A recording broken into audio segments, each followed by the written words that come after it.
You're about to watch another exciting episode of the Dungeon Run, but did you know that you can actually be part of the adventure? Tune in live on Wednesday nights at 6 p.m. Pacific time, and you can make your voice heard and help determine the fate of our adventurers. Hope to see you there. Hello, hello, hello, and welcome to the Dungeon Run, The Broken Ring. I'm Rachel Seeley. I am your host /DM/ I'm here existing, and I'm here to take you on an adventure through the Feywild with my lovely companions. So we're back this week now that everyone's feeling better. Welcome, Jess. I'm so excited. Thank you. It's gonna be a good time. And we're gonna dive right back on into the story. But first, I'm gonna throw it to Jess and Jared for some Patreon stuff. It's a Good afternoon and good evening. This is Jared with the Dungeon Run News. We're so thankful to our amazing sponsors, Die Hard Dice and Word Anvil. Check out our intermission for more about their amazing products and how to get discounts on us. Special note, thank you to Ron Ogden for all of your amazing, amazing work on the minis. Thank you, Ron. Oh, yeah. Thank you. Thank you, Ron. And the intermission, and the opening of the show, and the million other things that you do for the show. Love you. But our show could not be possible without Patreon. Go to patreon.com/thedungeonrun for all of our incredible bonus content. Speaking of bonus content, throwing it over to you, Jessica. Thank you, Jared. Filling in today for the news anchor who's normally here. So, I'm gonna read just what's here on this page. $5. $5, that's all it takes for you to get access to cool behind-the-scenes content. And there's something new that I have not participated in yet, which is the short rest, which is where after the show we all chit-chat and then it gets released. And man, that's got to be some good stuff because we say some fun stuff after. And we probably say not family-friendly things as well. So just saying, if you want to check that out. And also, it's just nice to support, right? You can also get the VODs of the Dungeon Cooldown, which is our talkback show. Last week, Morgan and Christoff had an awesome conversation about your character, Sir Camden, and his devotion to Queen Mab, our queen, as well as getting some insight on the inner workings of your company, Cantrip Candles. Yeah. Awesome. And at higher levels, you get access to stat blocks from the Dungeon Master. Free interactivity, which is worth, like, how much is that worth? Morgan, how much is that worth? $75 sometimes. Wow. $75? Come on. That's a deal. Don't sleep on that. What else do you get? Oh, you get cast secrets. I'm gonna subscribe to Patreon to get the cast secrets. And monthly games dungeon mastered by Morgan. Man, you can't complain about not having a home game because you can have one. You can have one with Morgan. And we have some new patrons this week: Joe D, Pascal, and Arcus. And an enormous thanks to City Racing Girl. Hello, that's a familiar name to me, for joining Team Force of Light. Welcome. And then back to Rachel. Back to Rachel. Thank you, news anchor Jess, for that wonderful update. So as you may or may not know, this is a very highly interactive show. You have the chance to affect our story in very unique and surprising ways. And I see we've already got so much going on that I'm gonna get right into when we get into the game. But we have a custom Twitch extension. The link you can also find in our About section on our Twitch page, or you can just enter the command !donate in our chat and get the link that way. There are two ways to help or challenge our players, if you want. Hint, hint. You can choose to give advantage or disadvantage to a player or a DM. Please specify. If you don't, I get to decide. I'll be nice. I'm a nice DM sometimes. Or we have the great cosmic tug between light and shadow. The light may shine brightly to guide our heroes along, while shadows may confuse or obfuscate their path. But you never know, too much light can burn after all, and I am very prone to sunburns, so just saying. Sometimes useful things can be found in the shadows as well. Keep that in mind. You can donate to either side through purchasing glimpses or bursts. A glimpse of light or shadow can help a little, while a burst will definitely move the needle to either side. When enough light or shadow has been gathered by either side, a force card will be unlocked, and these force cards showed up last time in the form of those will-o'-the-wisps that we saw earlier. And we'll get back into it in just a moment. But with that, I think it's time to take a further step into the Feywild. Hit it, Sean!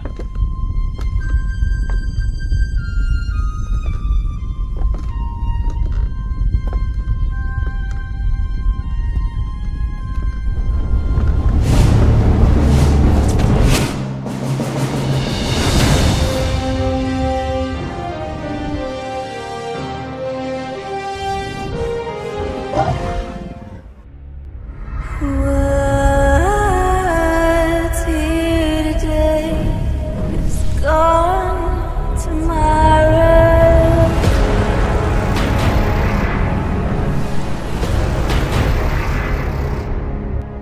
What's here today is gone tomorrow.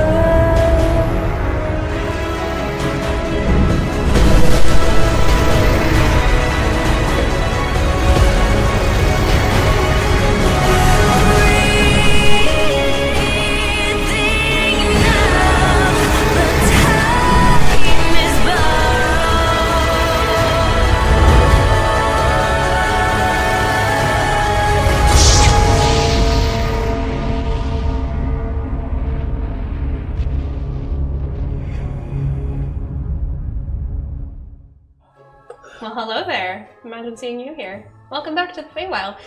Something that I like to do at the beginning of a game, and unfortunately just this isn't going to apply to you, but in the future games it will. Would one of you like to give me a very succinct re-wrap of what we have done in the last episode?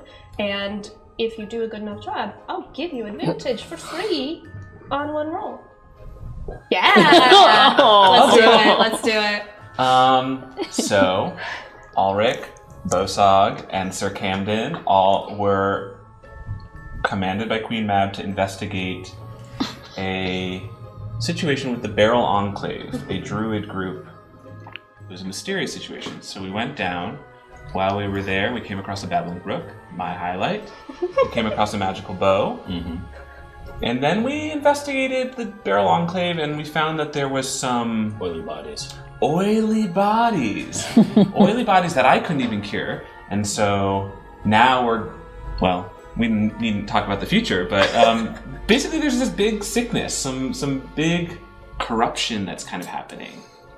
Is that succinct enough? Yes, that was very good. Do I get a reroll? You get advantage, so take a d20 and set it aside so that you remember that you have your DM advantage. And Joe, would you like to give a quick recap of what happened on your end? Oh yeah. It was juicy, right? It was pretty juicy. You can be as open. No, it's cool. or It's whatever. I don't think they'll meta. I didn't watch it because I didn't want to know, but I heard it was juicy. It was very juicy. There's a secret room that happened? It wasn't even a No, secret I room. was We just- started off with just the three of us. I saw you. and I saw us, you and guys. then And then I yours. just played on my own. The parties. That's right. I have no friends. Oh, so they all left the room, and then you played with yourself. Yeah. So you're still separated? Yes. Yes, technically, sure. yeah. Okay, so I started as really in Donrod, smoky purple tiefling. Started walking through the streets, noticed it was the tumultuous times in the streets. The guards are on alert, and quickly found out from my friend Lucius that there was a wanted poster out for me. People were looking for me. I don't know why. And so I changed appearances and now appear as Narelle, Autumn Eladrin, and made my way to the Spring Court to speak with... Oh, Alice? No. There's so many. I'm really good with names. A Furbolg? Oh, that's the Winter Court. That's Flake. Winter Court. Okay, I made a lot of stops this night. You did. I started in a warehouse, then I went to this Winter Court. I found out that we're worried that an attack might be coming from the Unseelie Courts. Wow. And they're a little bit worried. I shared a glass of wine in front of a roaring fire. What was her name? Flea. So the Winter You don't even Court. remember the people you slept with. I did not sleep with her. But you No, I totally talked escorted her together back to her yeah. room because she drank quite a bit. Right. We shared. The The, Winter yeah. Court Furbolg all look like sheep. Yes, yeah. I escorted her back to her room. Then I made my way to Laura Kett's door, knocked, and we had a little conversation. A little conversation about, you know, some of the worries that are coming to the south and about some adventures that they just spoken with and set on a task. And also may have shared a drink, and I'm spending the night there. Beautiful. Who could say we're friends? We're good friends. We've been friends a long time, very well established. It's fair. Yes, absolutely. That's where I am. Give yourself advantage on a roll. The DM. And Jess, we are going to get to you in just a minute. But first, let's pick up where we left off at the Enclave. So the three of you, Jared, Iffy, Christoff, the Enclave very graciously gave you essentially your own tent. They're very nomadic. They have what amounts to yurts made of linen and bark and twigs. Very sturdy, very warm. Keeps out the cool night air pretty well. When you wake up in the morning, well rested, so make sure you've had your long rest, you go outside and most of the Enclave has already arisen. For druids, sunrise is a very prominent time. You're awake for sunrise if you live in this Enclave. So they're already all set about their tasks. There are some hunter-gatherer groups that are leaving the Enclave and heading out. You see a woman sitting down, an elven woman who it looks like she's making some kind of a poultice on this naturally occurring pestle. She has a little rock that she's using to pound something down. But the most striking thing is this carpet of moss that's growing beneath your feet. It is all forms and colors and kinds of moss, but it grows together in a way that makes a tapestry that tells the story of the Enclave. And it is constantly updating itself, whether through the influence of the druids or just the nature of the Feywild itself. This beautiful mossy tapestry shows you now, at the very end where your tent is, an image of Brona and Ding standing side by side holding hands, and there's a darkness on the horizon. Dark, inky, forest green moss that it looks like they're facing off against. That's how your morning starts. Are there any clues on this tapestry, maybe before that picture that might... Roll an investigation check. All right, don't do me dirty. You did good job. All right, so that for me is a 3 investigation. That's going to be a 21. A 21. You're following backwards the images, and you see sort of hints of what had been revealed before about Sidon, the one of the previous two heads of the Enclave. There's this beautiful image of Sidon, and behind him the wings of a swan, hinting at his true nature of a swan may. There is a part of the tapestry that looks like it's, judging on events, maybe a couple months old. You're not entirely sure what the timeline is like for this. There is a picture of a night sky. Dark umbers and patches of white lichen for stars, but there's one patch of dark, and it looks like it's shooting through the air. All right, everyone. Oh, You see something? I think I do. Look. I just put my finger right in the dark patch. Yeah, that's it. It smells like moss. That's it. It smells like moss. Yes, I know, but the story. Oh, Yes, I thought, yes. okay, sure. So it seems like it happened in the night and something.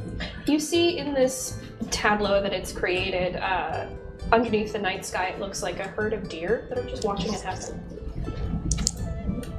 Wasn't there a sick deer that started all this? Oh yes, and we were going to We were gonna go investigate. investigate. Yes.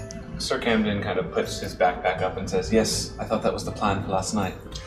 Oh, sorry, didn't see you there. Good morning. Forgot you were here. Yeah. To be honest with you. You know, we thought it was like old times. Right, yeah. But we're happy to have you. Yeah. We're happy to have you. Let me remind you that Queen Mab specifically said us three should investigate it, not Yes, just you two. yes. Right. She's never wrong. Yeah. She's never wrong. Yeah, that's true. Ever about any choice. So do you know anything about deer? Or I've moss? seen a great variety of deer, and my helmet, as you can see, is Right, actually that's why I was fashioned- asking. Yeah. Yes. It's actually an elk, which is a male breed, male type of deer. As far as I know, I've never actually seen a deer outside of the city walls. I've seen lots of paintings of them, tapestries and such, so I'm fairly certain that we can... Hey, Bosog, could you make me a quick religion check? Religion? Yeah. Sure. 15. You yourself, I would say, probably don't subscribe to this religion, but especially in the Feywild, there is a trio of gods that are known as the trio. Right. You know that this imagery of the antlers is very prominent for people who pray to these trio of gods. So that's likely where it's from, for Camden at least. Do I know what the three are? With 15, you know there's the youngest god, which is often the most popular. Their name is Foreia, Foreia. They often appear as a small white moth. You know that they are sweet. They are very naive, but they are a shepherd of lost souls, essentially, for non-humanoid beings.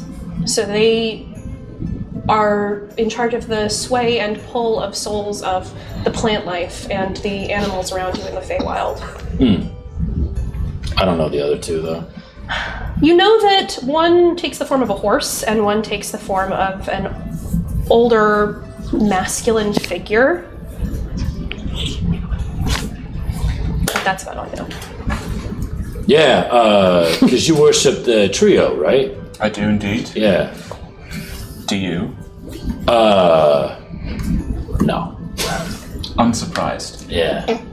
Nonetheless, Foreia, Calpea, and Valkea could be representatives of this, but I doubt that. We should investigate further. Right. Yeah. Exactly. I want to investigate why you said not surprised. What is your god too proper for us? Or No, are we it's Scotty class. killers? You know, we don't like it. What's happening here? I'm simply saying this is the most I've seen you appreciate art and nature ever. Oh, So- well, I appreciate art. Me too. I'm a connoisseur of the arts. We love Something tells me that you would call blood running down a neck artistic, and I would say, no, that's just murder, but different opinions.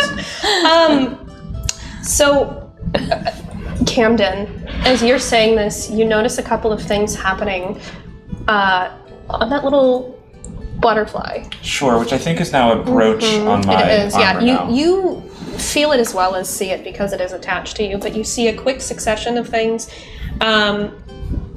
There is first this wilt, this very faint wilt of this ghostly butterfly that appears over the top of this brooch. We get a glimpse of Shadow from Sitar of the Winter Court. Nice. And it wilts even further as you're watching it, as we get a burst of Shadow from Changebox. Thank you. Ooh. I received this gift from a young girl back in the palace, and it's been changing as we've traveled. Something terrible is happening. I don't know exactly what it means, but you can see it, right? The wilting. You can. You can both see this, and you've noticed it up until this point. Yeah, I simple- just figured it was some kind of, god thing. Yes. Perhaps we both have some growing to do in terms of reducing us to one simple concept. Yeah, well, I personally think that someone who wears a dying butterfly on their It's not always chest, I shouldn't be judging the artistry of blood running down a neck. You know what? Many lines, Let's many agree angles. to not judge Contrast. at all today. We will get the job done and return home, where we will never have to see each other ever again. Deal. Ally. And you look down and you see Ding, the small grung who is one of Hello, Ding. the 2 representatives of the Enclave. Looking good this morning. Oh, thank you. Did you want to go see that deer? I know that you talked about it last night. Yes. Yeah, on the other side of the lake, right? Yeah. Good memory. Yeah. Yes. I can take you if you'd like, but I cannot be away for very long. I have my other duties. We'll make it very quick, won't we? Absolutely. All right. Is there a boat, or is it quicker to just walk It's around? quicker to just walk. Okay. Okay, follow me. And he starts off. He takes you around the same side of the lake that you had gone the last time you were here when you saw that hut, and you see the hut again. There's smoke coming out of the little makeshift chimney at the top. It looks like someone is back in there tending to the sick. Is there more sick? The door's closed. Ah, I thought maybe there was more bodies outside or something. No, not outside. Do I feel better than I felt when I went to bed last night? No. Oh, no. Okay. Come on, let's go for a hike. It'll be fun. You see him kind of like do that 1,000-yard disassociating stare, and then he'll kind of shake it out and be like, of course, and continue walking behind you two. Bosog is taking his rusty halberd and sticking it in the thicker parts of the ground and pole vaulting over the top of like the muddy puddles and stuff. But when he hits, his boots are so thick and heavy, there's just a big whoop, and mud just flies everywhere. Ding is hopping alongside you to keep Nice. up. He's pretty excited about it. You get the sense he doesn't get to be a kid very often. And I'm bouncing around near you, and it sounds like a grasshopper hopping with my insect legs flicking against each other. Perfect. So it takes like 15 minutes to walk around the perimeter of this lake. And on the other side of Mirror Lake, he takes you into the woods. This is a very dense area, and it's very dark here, just by virtue of the canopy above you, not any aura or anything. It's very nice and cool. And it's very quiet. Like too quiet? Yeah. You notice there's no birds, there's no crickets, there's no sound of animal life here, at least in this area. And for free, I'll tell you, you notice Ding immediately gets very somber. And you're not sure how old Ding is, but Ding seems pretty young. But he shows his age now. And he takes you through these trees, and up ahead you see a rock formation covered in moss. And on top of the rock is a lump, and he just points at it, doesn't go near. Sorry. You okay, Ding? So has it been like this for a long time, or 2 months, month? Couple months. I don't want to go over there. Yeah, you don't have to. Hey, we'll take it from here. We'll take it from here. Okay, so should we just charge ahead and find the deer? Well, why don't we do what we always do? I walk in and you go around to the back. Sounds good. Okay. Okay. You can do whatever you want to do. I will walk alongside the dog. I don't think anything's going to jump out at us if that's what you're thinking. No, but you know, you never know. You do never know. Better to be prepared and not have to do anything than to be caught off guard or something. Mm-hmm. Did you notice that the birds have stopped singing in this section of the forest? Yeah. It's not good. It's not good. I'll pull out my sword as you say it's not good. It's a badass looking sword. Does it look used, or does it look like you... Okay. Just real bright and real shiny. Real bright, real shiny. Mine still has blood crusted on it. And I've already went into sneak mode. Yeah. But you still see me. You sneak forward. There's nothing like living here. You can tell that right away. It's not as if something is sitting on top of the rock watching you. When you get closer, you smell the disgusting sweet aroma of decay. But it's different. There's something almost molassesy about it. And when you get closer to the rock, you see what is on top of this boulder that's covered in lichen that is dying. This oily grit that's dripping down the side of the rock, and up top you see a deer laying there. And it looks like parts of it are in decay and parts of it are not. It's absolutely coated in that iridescent-y shine of oil. And there's pine needles stuck to it. You see some bugs have stuck to it, almost like honey. They're frozen there, dead, on top of this body. The flies aren't buzzing about, it's... No, they're gone. Is there any trauma on the body besides just being sick? Make a medicine check for me. Actually, anyone who is doing this, you can either make a medicine check or an investigation check. I'll let you do either as well, Jared. Medicine or investigation. That is a 17 on it. That's Net 20. That one, yeah. I know dead deer. So specific. What was yours? An 8. An 8? And a 17? Yeah. This seems a little beyond your realm, and you can tell immediately, at the very least, that it's not natural, and you are also able to tell this is not natural at all, whatever this is. It's... Parts of it look fresh. Parts of it look heavily decayed. And with a nat 20, you can tell somehow, whether it's the rate of decay or just your knowledge of death, where this all originated, and it's the mouth. Its teeth are oily black, and it looks like it had its mouth open for a long time. You're not sure how you know this, by virtue of the nat 20. It looks like this deer was unable to eat or drink after something happened. Like something happened to its mouth, and then it couldn't eat after that, and that's why it died. Yeah. Well, you think. Maybe. Something like that. Something like that, yeah. Don't touch it. I wasn't gonna touch it. I'm just saying, I touched one of the bodies before at the hut, and I haven't felt the same since, and so it's... You getting sick? You're just telling us now? I'm sure it's nothing... you slept in the same room as me, that's very different than... Why did you need to specify we were all there? It's just I took an oath, and it's fine, it's fine. I'm just saying this is something mysterious that we don't quite understand. Perhaps we should be cautious, more cautious than we were before.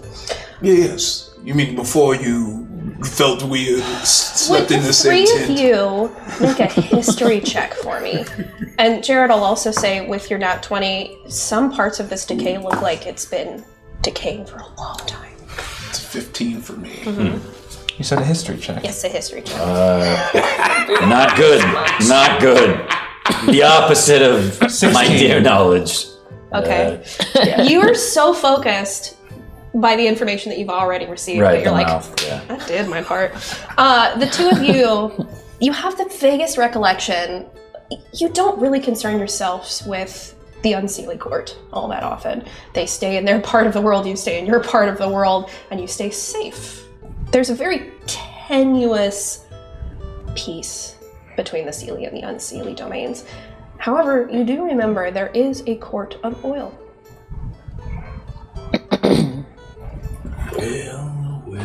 Well. What are you thinking, Allyrick? By the way, just so you guys know, this thing either ate something or got its mouth around something, and it made it to where it got sick. Started in the mouth. Just so you know. Boots, you remember the court of oil? You don't. No.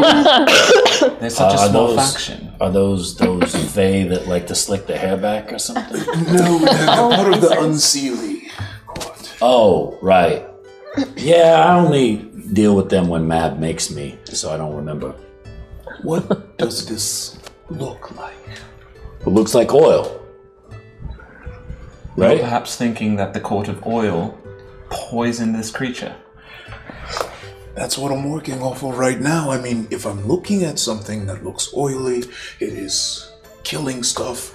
We know the Unseelie Court are there doing wells. Are there tracks besides this thing's tracks? I guess it's been here for a while, so it'd be hard to... There's not really... It's hard to tell because this looks like a part of the forest that isn't really very well traveled.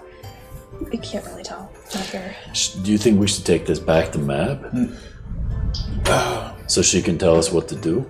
There's a moment where you all feel a little bit of relief. And you get that feeling again of some of the transience of the nature of the Feywild, where there's a burst of light coming from your little butterfly kin from City Racing Girl. Thank you, City Racing Girl. And one more very short glimpse of light following it, also from City Racing Girl. The balance shifts. Well, Ding said that they have samples that they can part with, and we take it back to Queen Mab and go from there. Yeah, but I was thinking since it came from this, maybe we chop its head off and bring the head back. And she can look into its mouth. You know how she can do the stuff that she does. Okay, let's do it. Okay. Wanna do the honors, or do you want me? No, I got it. Okay. And I'll just heft my halberd up and just kind of size up the body and look at a good angle and just sort of, you know... A clean cut, please. Yeah, of course. Come on. It's not the first time I've done this. And then I'm just going to try to whack the head clean off. Okay, make me a strength check. I missed this dynamic when I was watching you guys live. It's aggressive. 15? 15? It takes you 2 attempts to get this off. You get most of the way through. And it's a little squelchy, but you do manage after 2 blows. Okay. To get the head off.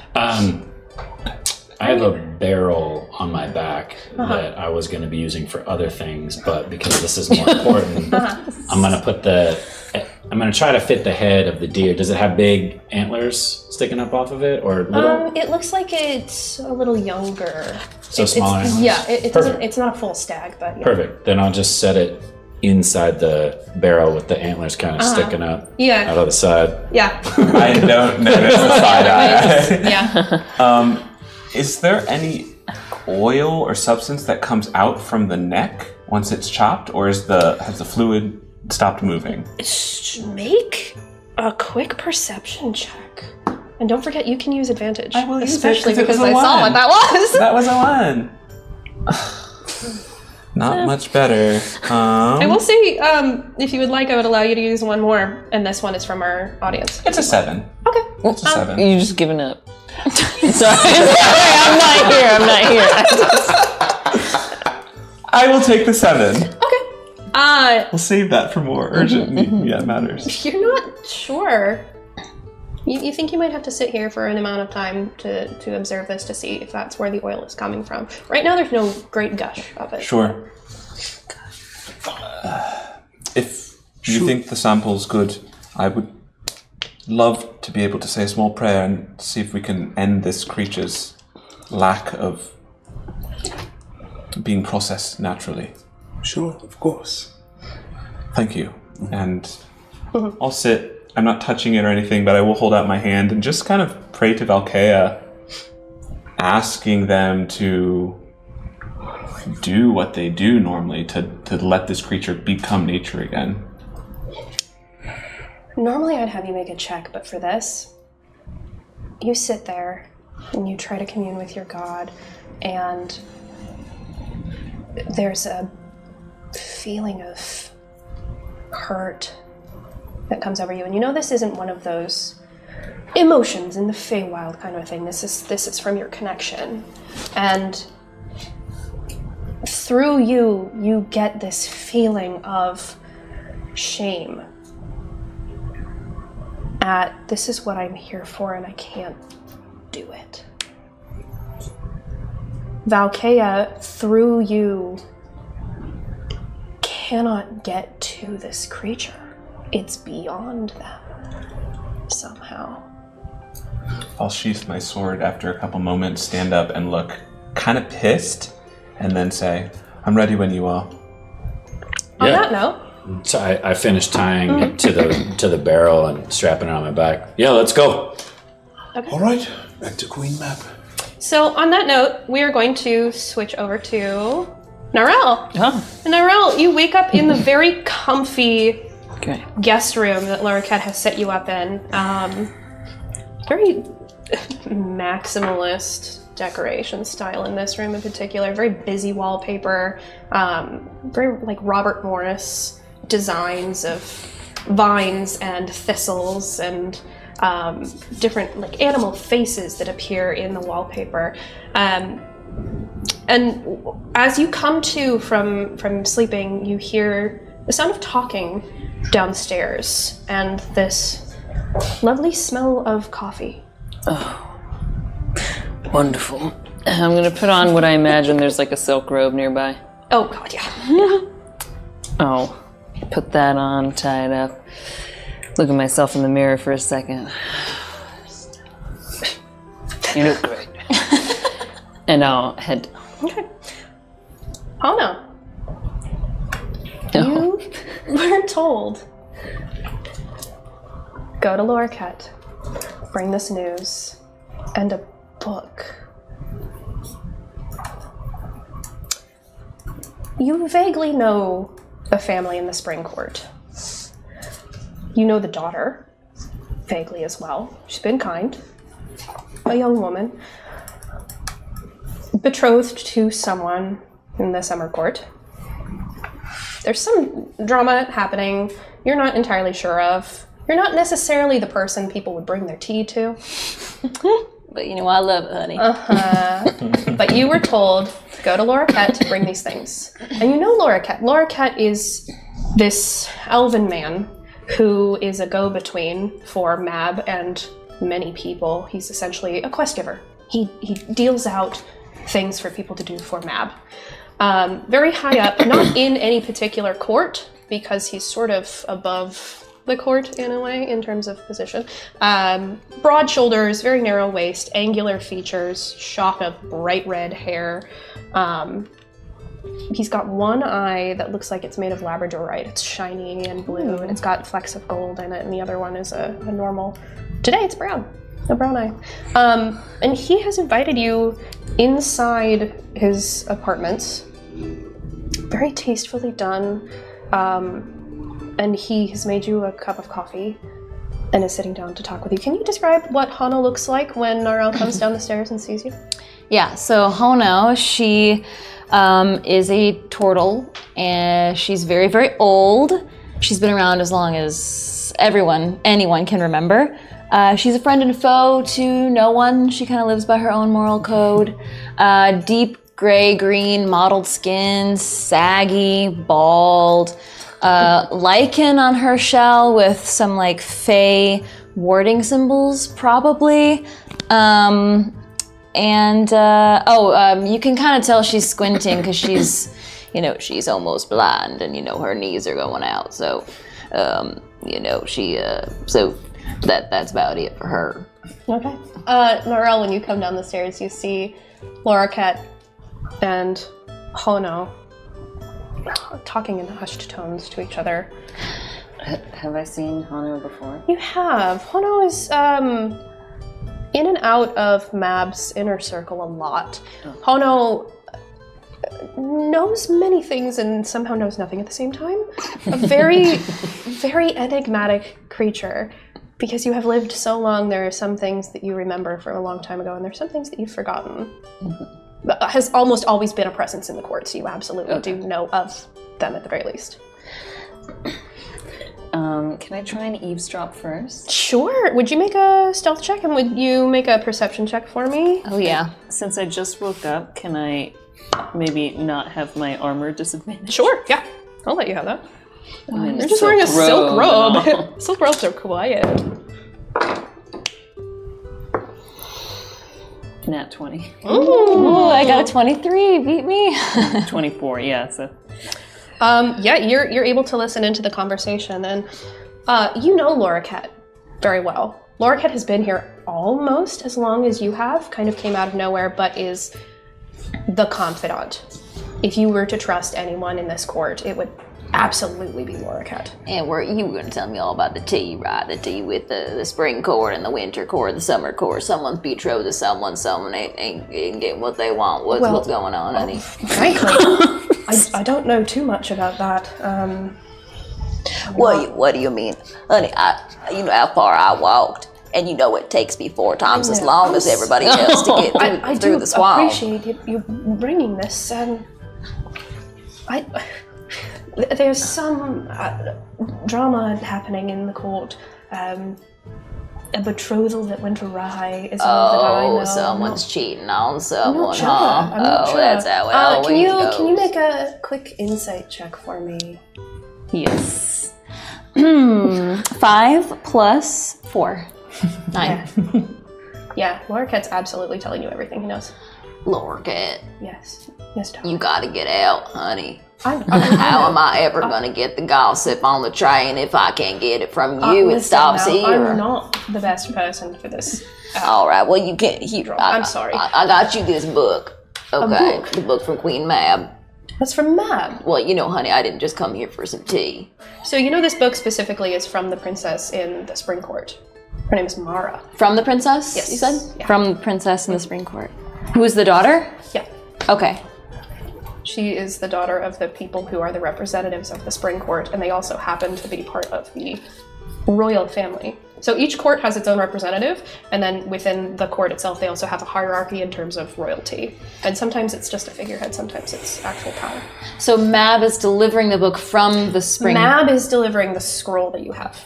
You have this Oh. like piece of paper, and then you have the book. 2 separate things. Oh, so I got the book from the princess. Yes. Okay, I'm a messenger for 2 people right now. Okay. Have I given you the scroll already, or we're playing that out right now? You can if you want, yeah. So I don't know if this is, if she wrote this or what. I don't know if she's aspiring to get into being an author, but this is from the princess. And then I got this scroll here from Queen Mab. Oh, okay, let me see. He looks at the book, and he opens the first page and sees a note and closes it immediately and puts it aside. And then he opens the scroll and reads it. And he had to break this seal that had a little ward on it, and when he himself breaks it, the ward shatters like an image of glass. And you're very familiar with this. This is how Mab keeps specific things going to specific people. This would not break under anyone else's hands, only Loriket's. And he reads the scroll, and he puts it aside, and he says, "Well, my darling, it looks like you're going to be on an adventure very soon." Is that the smell of coffee? Good morning. Oh, well. Now, who is this? You've been upstairs the whole time. You have seen Narelle sometimes in the court. Narelle is who you go to for the tea. Oh, Narelle, it's you. Oh my God, your skin is looking so good these days. I didn't even recognize you. Do you want to do a quick what Narelle looks like right now for? Oh yeah, Narelle has golden skin from head to toe, like shimmers metallic. Has blue piercing ocean eyes and long wavy orange hair with braids all throughout. And is wearing like right now silk robe. What are the pronouns? They, them. Okay. Yeah. Well, you just sure know how to light up a room now, don't you? Oh, you're too kind, Hono. Did you see this here? Princess of the Spring Court told me to deliver this book. Oh, I walk all the way Yes, would across. you like to read this book? It's beautiful poetry. Oh, I do love poetry. Loriket passes you the book with a look. Mm-hmm. It's a canvas-bound, pale blue book that you are actually very familiar with. It's one of Mara's favorite books of poetry. It's all very like sad sap, romance, and the nature of death in terms of life and how beautiful and romantic it is. It's very emo kid kind of poetry, but she loves it. Yeah. Eats it up. It's got this beautiful gold filigree on the outside. On the inside, the note in the front page says, "Loriket, please pass this along to my dearest." And that's it. And I when I open it, I make sure it's like not in view. I love poetry. Yeah, you want to do one right now for me? We're just having coffee down here if you want to read out one of them poems. Oh, Loriket just looks at you like, of course, yes. The trees sing of your beauty. The roots reach deep into the depths of your heart. For I dream of our love to grow like the great branches of the oak of the spring court. As you're reading this poem in particular, you see in ink, scrawled next to it, in her handwriting, very beautiful cursive, it says, "Meet me in the Wilden Wood. I have something that will help." And that's where it ends. Well, that was all right. I don't know if she's gonna be winning any awards, but you know, that would touch my heart tiny bit. No, I think she's just a fan of poetry herself as well. So you said that I need to keep delivering something. Oh, no, darling, you're going to be on an adventure soon, so you stay right here. I am expecting a trio soon who will be joining you. Naro, you may want to get dressed. Oh, yes, of course. You would have it. I'll be right back. Would you like some breakfast, Hono? Oh, honey, yes. If I'm to go on another adventure, I'm gonna need to fill up. I'm gonna take the book with me. You look through the book. There's no more messages. There's no other messages. And you know, the Wilden Wood is a large swath of wood a little down further south. It's about a day's travel, maybe a little bit more.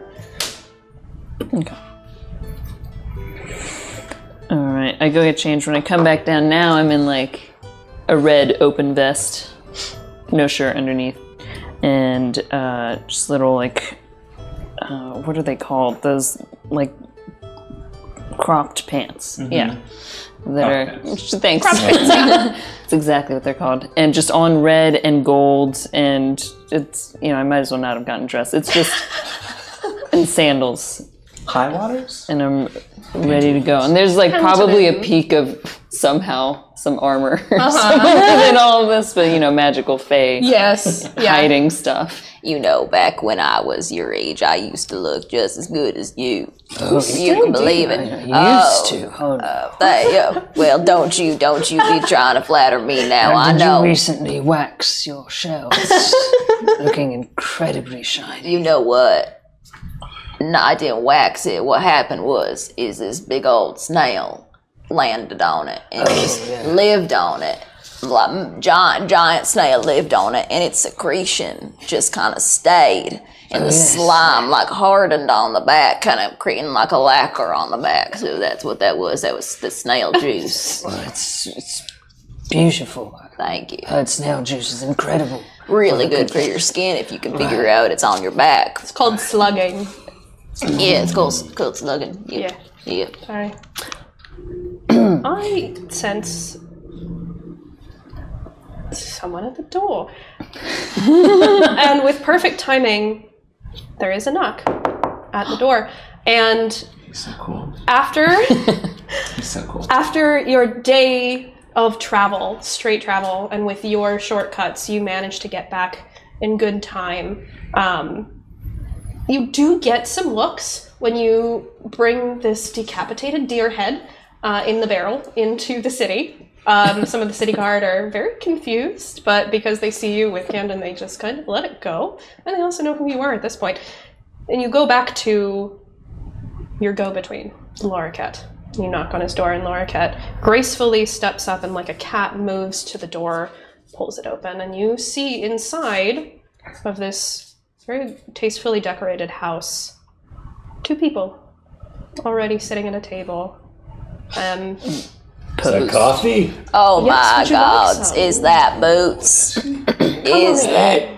Is that Boots? You get your butt over here, Boots! And she shuffles over, eyes creaking open. Get over here, Boots! You give me a kiss right now. Give it to me. Give it to me.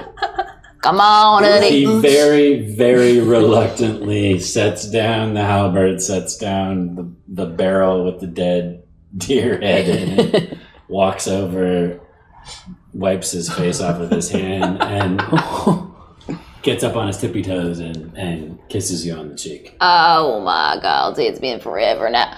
Oh, and I heard of you too. Oh my God, Sir Camden of the Green Path. You are a tall drink of water. It's mostly the horns, honestly, but thank you. Oh yeah, there's lots of horns going on here. And you are? I'm Hono. You can call me. You've seen Hono. Hono. Yes, as in Hono. I'm sorry. As in what? Hono. My apologies. I've heard of you before. And I heard of you. You know, Hono, they say that you were older, but I see a young tortle right before my eyes. Now, everybody is saying I look so good. It's got to be that snail juice just seeped into my skin or something. Mm-hmm. Oh, wow. Snail juice is good. In very quick succession, Camden, you see two little bloop, bloop, bursts of this iridescent light coming from your butterfly brooch, both from Grateful Citizen of Ain. Thank you.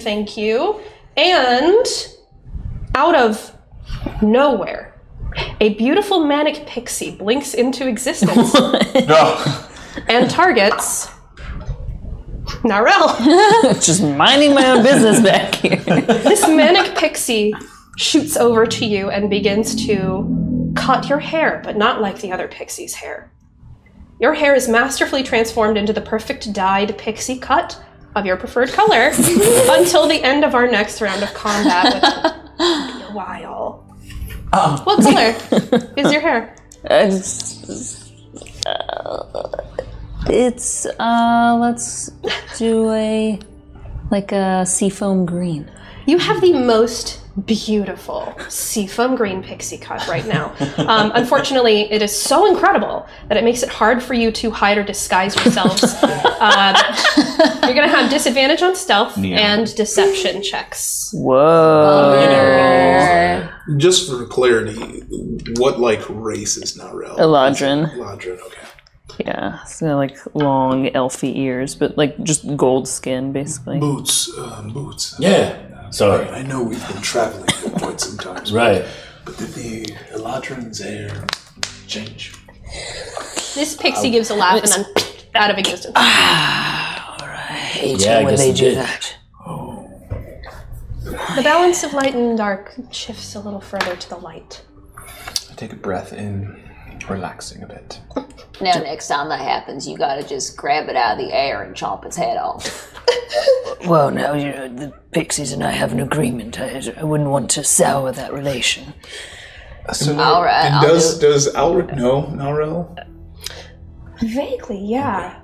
I've been around. And Yeah. who might you be? You sound familiar. You sound like my friend Roy Trent. He's very... you have very similar voice. Oh my God. Do you know Roy? Oh, I know him. Why'd you do this? I know Roy. Look, you might not recognize me right now, but it's just that Pixie came in, they do, unannounced. Yes. Do I still look all right? It is so becoming. Oh, it looks quite nice. Amazing. You're talking about it like it's a problem. It is some of the best hair I've seen in a while. I like pixies. They're like cousins to me. Well, it's cute, but it ain't gonna help you blend into the woods, honey. Narelle, you do know Allyrick. This is one of the Queen's Clutch. This is an assassin. And you know Boots as well, by reputation at the very least. And, Yes.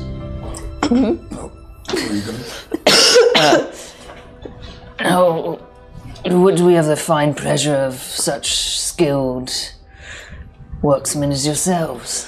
Well, Mab, she had a job for us. Yeah. How did it go? Pretty good. I just kind of gesture over to the... Oh, my God. We spoke with the Beryl Enclave, and they reported that there was a sickness that has been spreading about the village. They apologized for their lack of communication, and obviously they were dealing with something of great importance. Looking around the room, I'll keep some of the story out, and then I'll explain. We did find a deer that was befallen of some sickness. A sickness. Is that what this in my house is? And this that you brought into my house? Yeah, well, I wasn't planning on bringing it inside until I smelled the coffee, but yeah.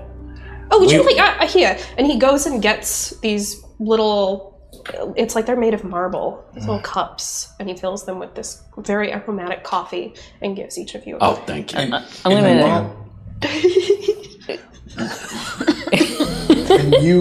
when the cup gets near Allyrick, and his quick, roguish ways whispers, I think it's the oil, the quart of oil. Okay. I'm going to. I'm gonna hand Sir Camden's coffee to him and say, Camden. You see his hand shaking a little bit as he takes it. Sir Norrell, it's nice to see you as well. How wonderful to see you working for Mab, I know. I always have been, never stopped. Right. But to be out in the field, I'm excited for you. Well, it was certainly a challenge. Working with others is not something that I'm used to doing, but I think we figured it out. I'm sure you'd be very good if you just put your mind to it. Of course. You know, we've been walking for almost a day and I haven't seen you sweat quite like that before. Oh, it's the helmet, and I take off the helmet and place it on the table. How are you? Oh, I'm wonderful, peachy. Boots, do you mind terribly picking that up and taking it outside? And you turn and you see on the bottom of your barrel, it looks like something has started to seep through and the wood is now stained black. It looks like it's rotted. Your barrel! I can get another barrel, that's not bad. It might stain my Yeah, sorry. We can have that. Take it outside. Could I do a quick detect poison disease? Sure, go for it. Because you guys just said you brought a disease, right? Yeah. Like there's some, okay, great. We said they were Oh wait, sick, I don't need a roll, do I? Yeah, you just you. Oh Yeah, no, I'll I just- don't want you casting that anywhere near me, honey. Yeah, I'm so at everything. poisons, diseases within 30 feet of me. I will Something- cast this. Within 30 feet of And it's like, Oh, I know. yeah. Oh, don't I know it? Something goes off. You are very familiar with the spell having to, at one point, be the tester for Mab's food, which is a very highly regarded position because you have to be very close to Mab and she has to trust you for you to be able to do this.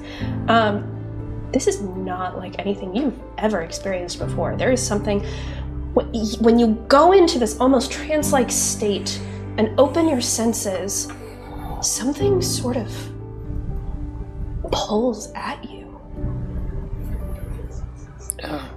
Unfortunately, when you open your senses, it's a two-way street. You look into the void looks back.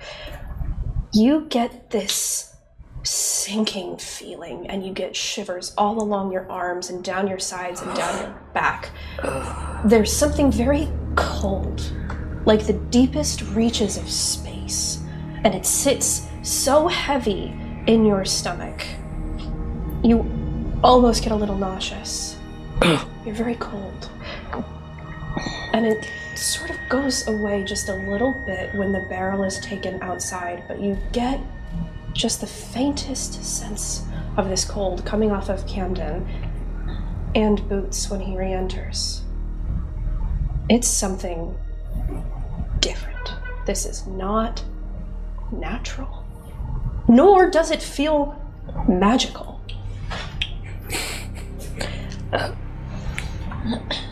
I don't know what you've brought here, but it is not of anything that we're aware of in this realm. It's not natural, but did you interact with it directly? Both of you are tainted, so to speak. Oh, I'm so glad you brought this into my house. I assure you it was not on purpose. I know. I attempted to heal one of the Beryl Enclave and it seemed to pass the sickness on to me. I don't see any physical signs of it or changes. Lorica steps up and he goes over to you and he waits for a moment. And then he puts his hands on either side of your jaw. He looks into your eyes. And it's very calming. He has this aura about him that sets you at ease. When he's focused on you, it's like the world goes quiet for a moment. And he says, yes, you're not sick. Can it be cured? I tried to call on the trio to cure myself and the people, and it didn't do anything. I'm not sure. The trio. You are... I am a palace guard. You might have seen me on my third watch outside. I've seen you, yes. Yes, I also worship the trio. Perhaps... just a moment. Do you as well? You said you sensed it on Boots as well. Yeah, I feel that fine. concerns me. Yes. You do feel fine, actually. It's weird. Both of you. One moment. And I run upstairs from the room and I grab the sensor. Mm-hmm. And I come back down, and because you said it was associated with the trio of goddesses. It is, yeah. Perhaps you might be able to use this. I will tell you for free, this doesn't feel like a poison. Okay. just so you are aware. Great. Check it. But I still give it to you.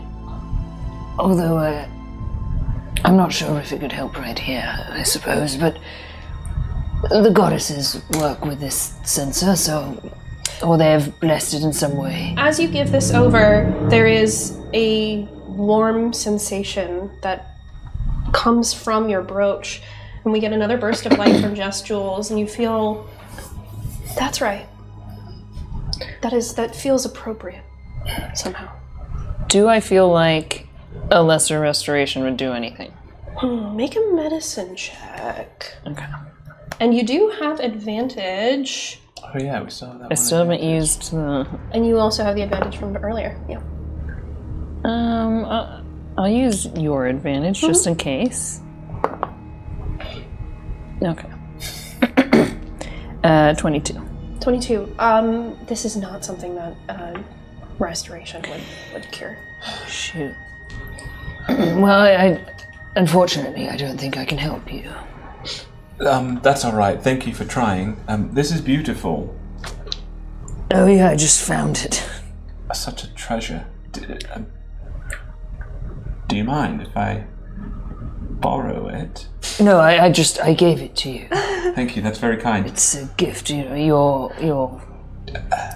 So, Laura Cat, with the mission being completed, is that all right if I get back to my post? I obviously need to.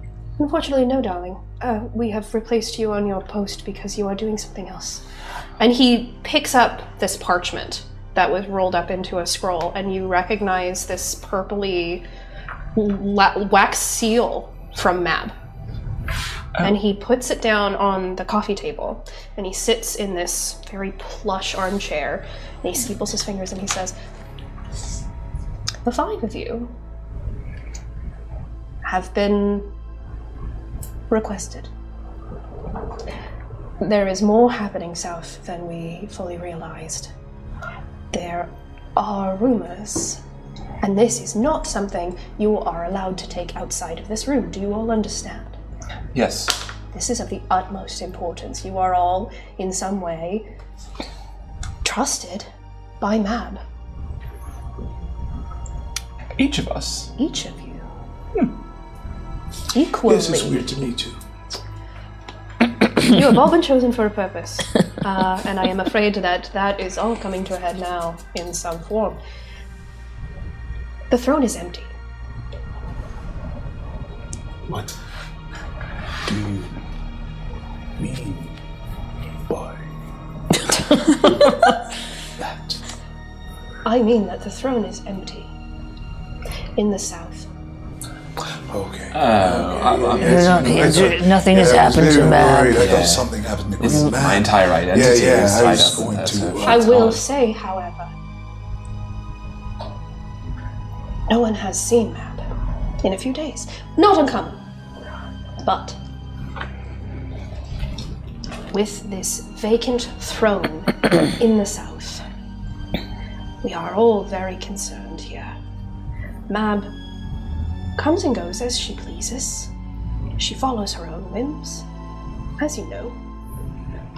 However, she has not checked in enough time that we were all concerned. She sent this missive from her, I know it is her, asking that you go south and bring back knowledge of what is happening in the Unseelie Court. She has a concern that the king of the Unseelie Court has gone missing. Not only would that be a political disaster, a throne of that power, empty, would create a vacuum so great it could cause further chaos than we already suspect is happening there. But there is something deeply personal here as well, and I'm not at liberty to share. Do we know of anyone attempting to take power at the moment? There are rumors. One of several, what they call circles, what we call courts, in the Unseelie domain. It's called the Circle of Stone. There is a man, we don't know what his name is, but we are hearing rumors from our plants in the south that this man may be trying to take the throne. And as we know, absolute power corrupts absolutely. This does not seem a person that would be able to handle the Unseelie Court, nor does it seem a person we would be able to keep a tenuous relationship with. Now, could you tell me which plants were spilling the tea? Not a literal plant. What? I mean a figurative plant. Like I don't understand. Someone that we have placed there as a spy. You get what I'm saying? We have spies. Like a vine who's spying for you. Like a dandelion who's spying for you. Yep, absolutely. Okay. Like that. Yeah, well, there's lots of plants, so yes, there are. We could. Are we absolutely sure that the king of the Unseelie is like dead? No, we have no idea. So he could just be missing. He could be. Okay. Yes, Vacant. Yes. It's pretty clear that there are some things you're trying to keep hidden, and for you... I am not at liberty to discuss further, but it is not something that will affect you, I promise. We are talking potential war. Yes. It would help if we knew everything. There are things Mab has forbidden me from sharing. I'm sorry. I would not go against her, and she would not keep it if it did not seem pertinent to her. Is there a way that we can get a message to this plant so that when we go down there we can meet up with them and maybe get more info? Yes. And is our purpose to get information, or are we taking care of anything in particular? That is up to you to decide. Sounds good. At your discretion. Should you see this person that is attempting to take the throne and deem him a threat, perhaps he should be dealt with. Or, hopefully, you will be able to tell us the throne is not, in fact, empty, and that the Unseelie King is simply elsewhere. So you told us everything you know, honey, so there's no description of this man? Everything I can. No, just Which man are you talking about? The man who might be trying to take power. From the Circle of Stone. He is part of a race called a Kored. Kored. Do I know what that is? Yeah, you do actually. Do we all, there's like a common race here? It is fairly common. They show up further in the south, but sometimes there's like 1 or 2 Cored members of the Winter Court. They are essentially the Eladrin version of dwarves. Cool. Cored are about stone. And you know that the Cored, as Lorikhet had said, are part of the Circle of Stone. Okay, well, first off and foremost, this will be handled. But before we head out, I think, I know where we stand. We should just do a quick survey. How are you with killing? That's not really what I do. Oof. How are you with killing? You didn't ask me. Yes. Because we've already had this conversation. So I don't want to have it again. Understand. My ability or my viewpoint. The viewpoint. Things die and come back all the time. You speak the language very similar to mine. I like yours. Usually stopping things from dying, though, but... That we will need a lot of that. Me and Boots. Your reputation precedes you. Thank you. Oh no. Oh, it's neither here nor there to me. That's all I can ask. Yeah, basically what you said. Cool, so there's only one person with a hang-up. I do need to say something though. You don't like killing? It's not. I've just never done it. You never killed anyone. Well, we should No, go is that such a outside. strange We thing should go to say? outside right now and find something to kill. No. This is beautiful. You should keep this for as long as you can. I intend to. All right. Well, when you're done flirting, we should go outside and find something's head to cut off. I'll never be done. So, Lorikhet, are we going as emissaries of the Queen, or are we supposed to keep a low profile? You must keep a low profile. I do not expect you would have a very warm welcome in the Unseelie Court as part of our... I look down at my... I'm staring right at you. Okay. As you look down, there is a quick glimpse of this butterfly that wilts just slightly, and we have a glimpse of Shadow from Phantom Onyx 13. Nice.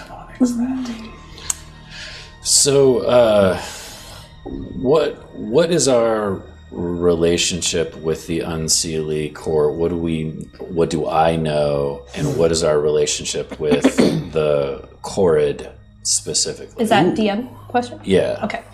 What all of you know, is you have a relationship with the Unseelie Court. However, literally the smallest thing could break it. And it's been a struggle politically to keep these two sides vaguely peaceful. It's a lot of both sides saying, I would like to have more of your space, you would like to have more of my space. It's a constant struggle between the two. In the way that a lot of the bubblier, more vibrant emotions appear in the Seeley Court, in the air, and right now there is just the faintest hint of a giggle that you can feel laying on the back of your tongue from this wave that comes through the Feywild.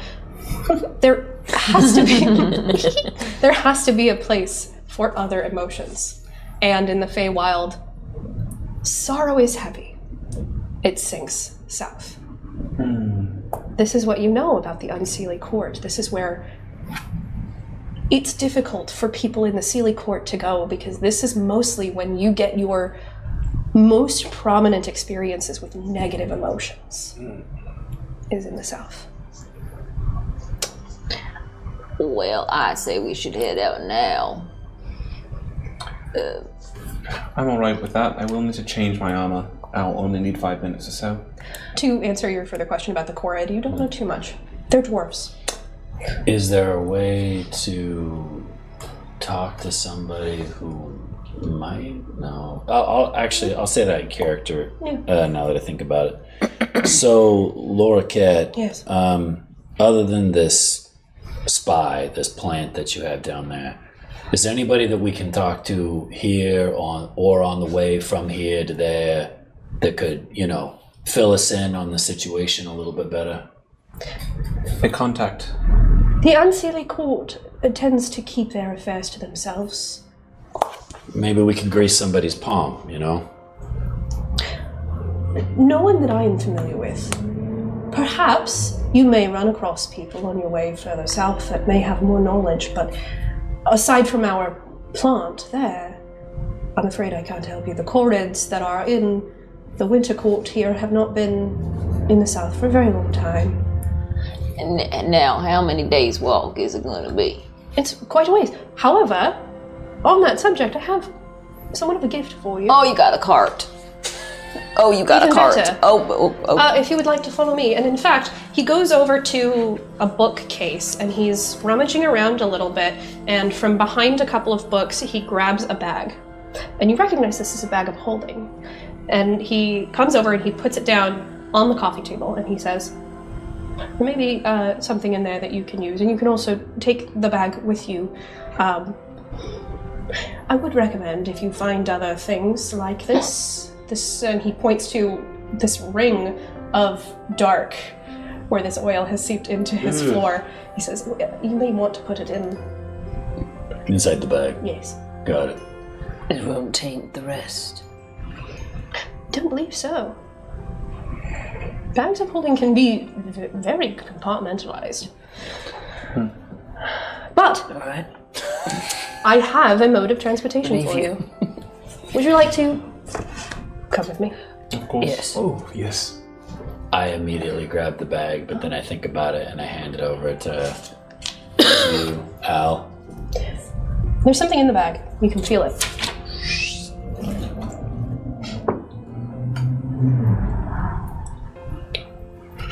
Okay, cool.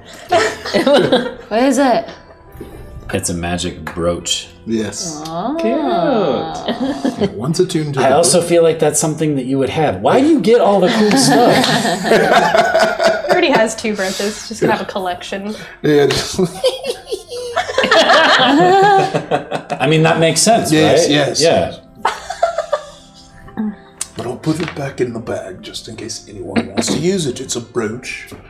What is it for? Once attuned to the brooch, the character learns that if they stab the tip of the brooch into their skin and wear it that way, they will become resistant to poison. This effect stops if the brooch is taken off. Oh. Well, Yeah, so you gotta attune to it. So you gotta wear it for a while to get it to work. So whoever's gonna wear it should probably wear it. Who is most likely to be poisoned among us? Am I poisoned currently? Don't answer that. I wouldn't call it poison, but you are tainted, so to speak. All right. I will pull out the brooch, lift up a piece of armor, and squeeze it into my skin, and then put the armor back on top of it. You'll have to attune to it for 24 hours, but... you got Malarica- any more of those in there? No, that's the only one, unfortunately. Okay, well, if you find any more jewelry in there, I would love... You get first dibs. Okay, thank you. Maybe some earrings to dress up my head. Lorcat opens the door to his house and he says, do we need to stop anywhere? Well, we should probably... all use the potty before we go. Sure, yes, absolutely. We can stop and use the potty. I just need to run up to the temple and grab an alternate armor in case we need to go more stealthy. Do you require assistance? Sure. Yes, you've been in the temple before, right? Okay, I'll be on the pot. We'll be quick. On that note, actually, we are going to take a quick A potty break. potty break. We'll be back in about 15 minutes. I hope I see you then. As always, the Dungeon Run is thrilled to be partnering with amazing companies as our sponsors. Companies like Die Hard Dice. If you go to dieharddice.com right now, you can find the most beautiful dice trays, and other D&D accessories created by some of the kindest people in the business. They have these amazing Dire D20s, which are like extra size metal D20s that give you a really good clonk when you roll it around your dice tray. They have one called Absolute Midnight that I'm a very big fan of. Check it out. Free shipping on orders $30 or more. And if you use our our code DungeonRun at checkout, you get yourself a lovely little discount on us. So do that right now. World Anvil. World Anvil is created by world builders for world builders. Whether it's D&D, Pathfinder, Vampire the Masquerade, or your own system, they have all the tools you'll need to create interactive maps, historical timelines, family trees, everything you could ever possibly imagine for your campaign, your novel, your story is there on World Anvil. Go to worldanvil.com, and if you use the code DungeonRun, you get yourself 40% off a yearly subscription. Thank you, World Anvil. Thank you, Die Hard Dice.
welcome back to the Broken Ring.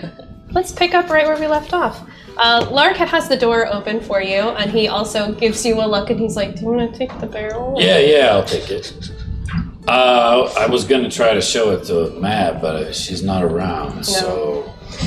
You want me to, like, stash it somewhere, just in case? If you'd like, yes. I think that she should see it, you are very correct, but... do you know of a good spot, or do you want me to just take care of it? Come with me, actually. And he walks very quickly up the steps. He does a nod to you, Camden, like you can go do your thing. I head off. And he lets I guess I'll follow you. Hono stay in his bathroom. He leads you, Boots, up these steps. You go out into that tiled area that you had been before with the giggling fountain and all these beautiful little mossy flowers, and he leads you up these white steps into a building made entirely of this arching birch. And there's this massive dome in the center. He leads you through a couple of hallways into this big open space, and this dome lets in all this beautiful natural light, and it catches some motes of dust through these branches that come together into this central, I can't think of the word, but this massive central room. And he nods to a door that you've seen before. This is a door into one of Mab's inner quarters. It's essentially a series of rooms that get smaller and smaller and get closer to the center where Mab usually is. That's where she lives. And he nods you to the door where you can leave it. You want me to put it in there? Yes. Okay. Or right outside, at your discretion. I'm hoping that it won't become a leaking problem. Something we forgot to mention is that there was no animals or birds or bugs or anything around where we found this. Oh, very curious. Yeah. It was off-putting, to say the least. Yes. I can see why. Yeah, I was wondering, it feels a little weird to go all the way down there and not really know much about the Corrid or the Unseelie. I was wondering if, is there anybody I could talk to here before we leave that might have, a little bit more knowledge in that area? So we're not just walking down there blind? Yes, I would love to give you as much information as possible. Let me think. There is a representative of the Fall Court that I could take you to. He has been down south several times.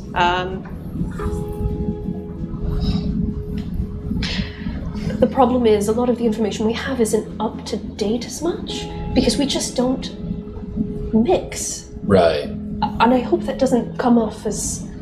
No, I get it. Oil and water. Yes. Yeah. Truly. Yes, I suppose our Fall Court representative might be the best bet, and I can take you to him. Would you like to grab anyone else, or just...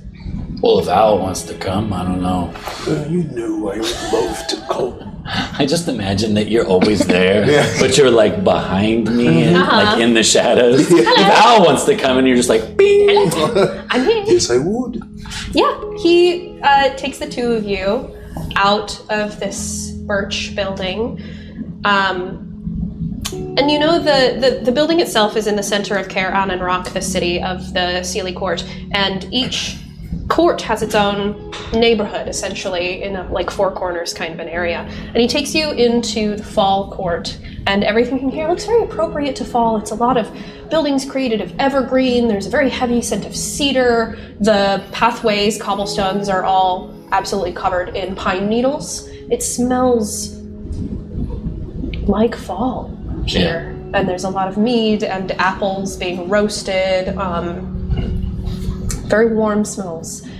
He takes you to a building, very short and narrow, and he knocks on the door. It's a very small door. It's about your size, actually, and the door opens, and you see someone that you have seen a couple of times. This is the representative of the Fall Court. He's a gnome. He has a bushy brown beard, bushy, heavy brown eyebrows to the point that you can't see his eyes, bushy hair that sort of comes around his head in a halo.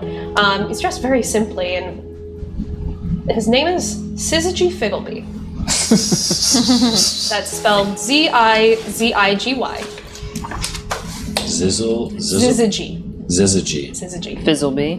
Figgleby. Figgle. Figgleby. Figgleby. Syzygy Philly.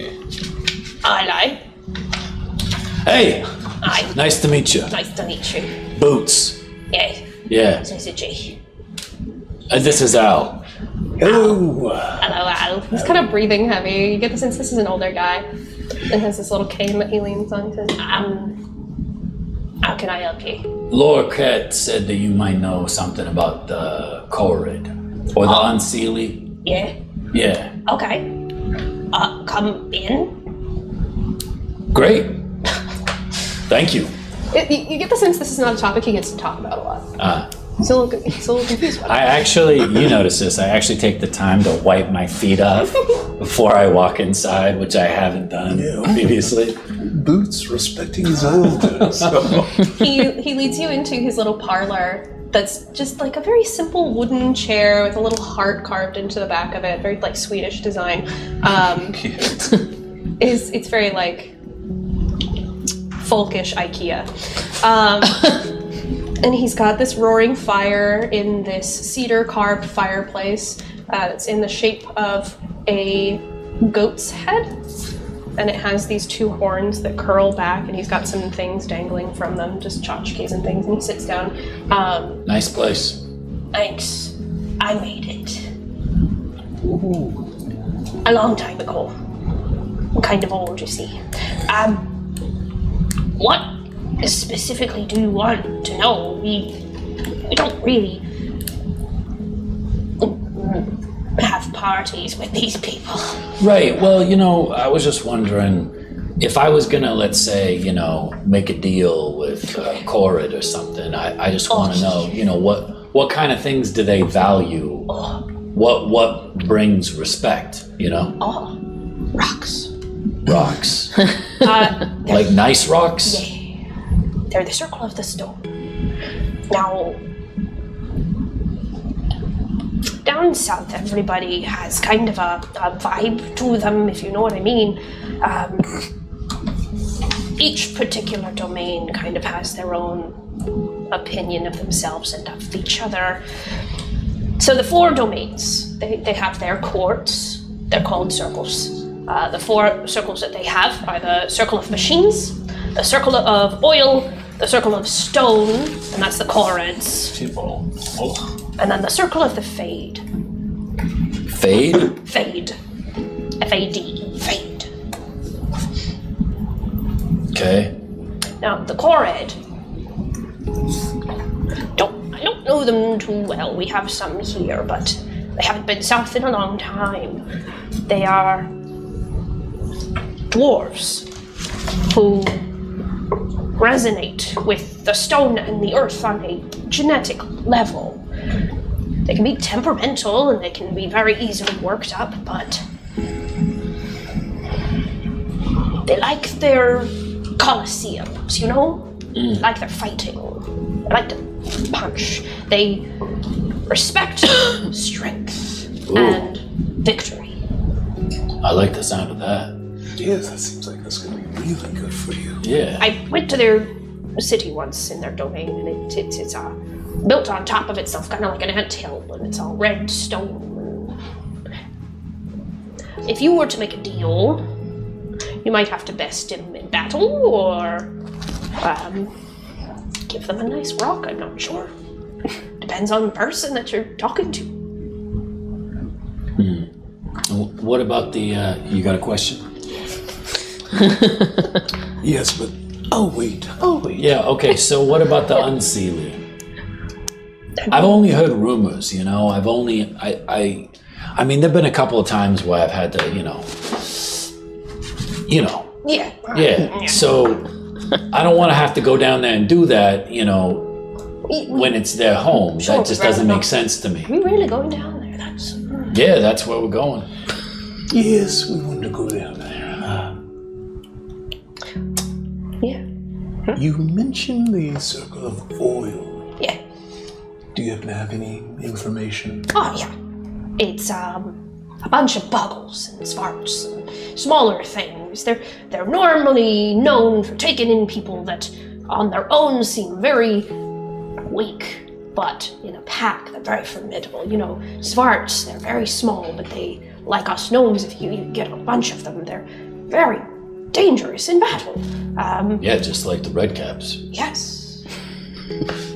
So, yes. Are you aware of them using any type of magics or alchemy? In the way that we do, yes. They have their clerics and their paladins and... But would it differ or would it be the same? Nah, magic is magic. I mean, we've seen some magic that doesn't seem like it's magic. Like what? It's weird, oily substance that seems to infect. You know, we took a green new guy who bungled his hands right into it when we were trying to be safe. Is this something we should be concerned about? I'm keeping an eye on it. Are you like an infectious disease professional or a professional of oil? No, but if it seems like it needs to be dealt with, it will be dealt with. Oh, you dealt with things like this before? Yeah, you usually put it down before it spreads. Okay. Yeah, so anyways, do you got like a rock that we could take with us down there? I'm sure Map would pay you back. And he goes over to a chest that he pulls open, and he has to lean fully into it. It's a little bit bigger than he is, and his feet kind of kick up.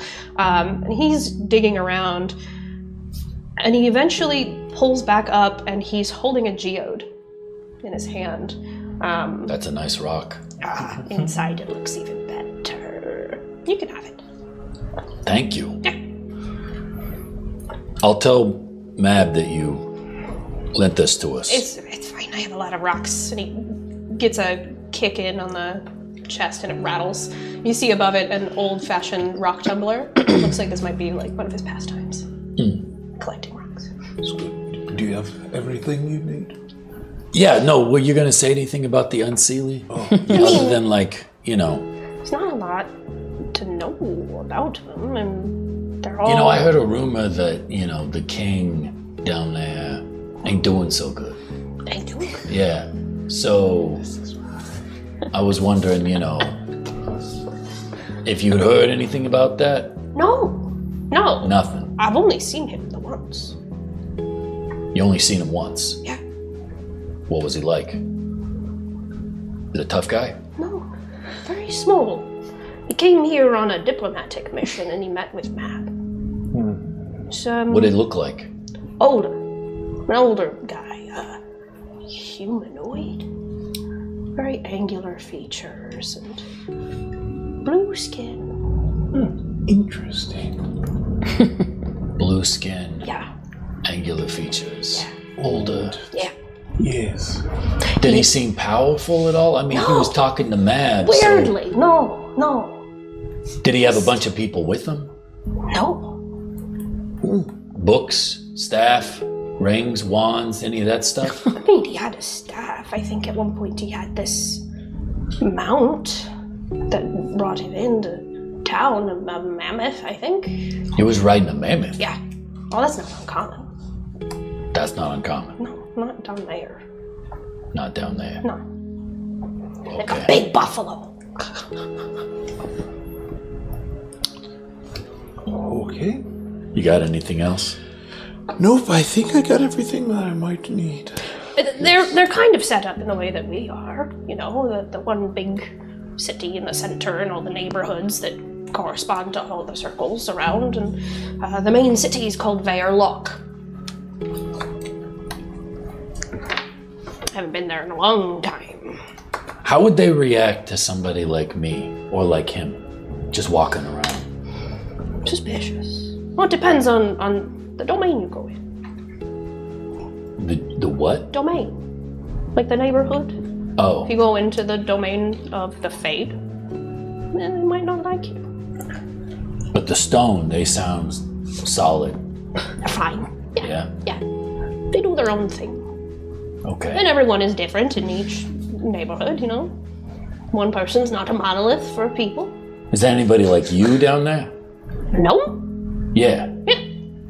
You know any of them? No. I don't know every gnome. I'm just, you never know. You know a lot about down there. You know more than most people do, so that's why I figured, Yeah. Yes. No, I didn't make any lasting friends. Okay.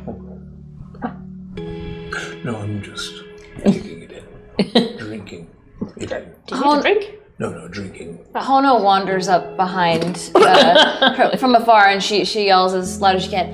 You know, speaking of stones, I think I dropped a few from my time there on the pot. So, you know, I'm a bit lighter on my feet for our journey. You feel ready to go?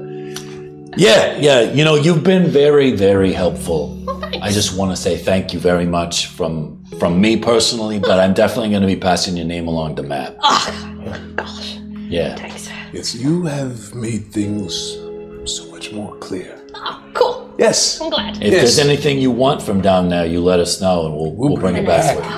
You want a nice rock from down there? Okay. We'll Done. rock trade. Well, making friends for relief. Okay, where are the other two?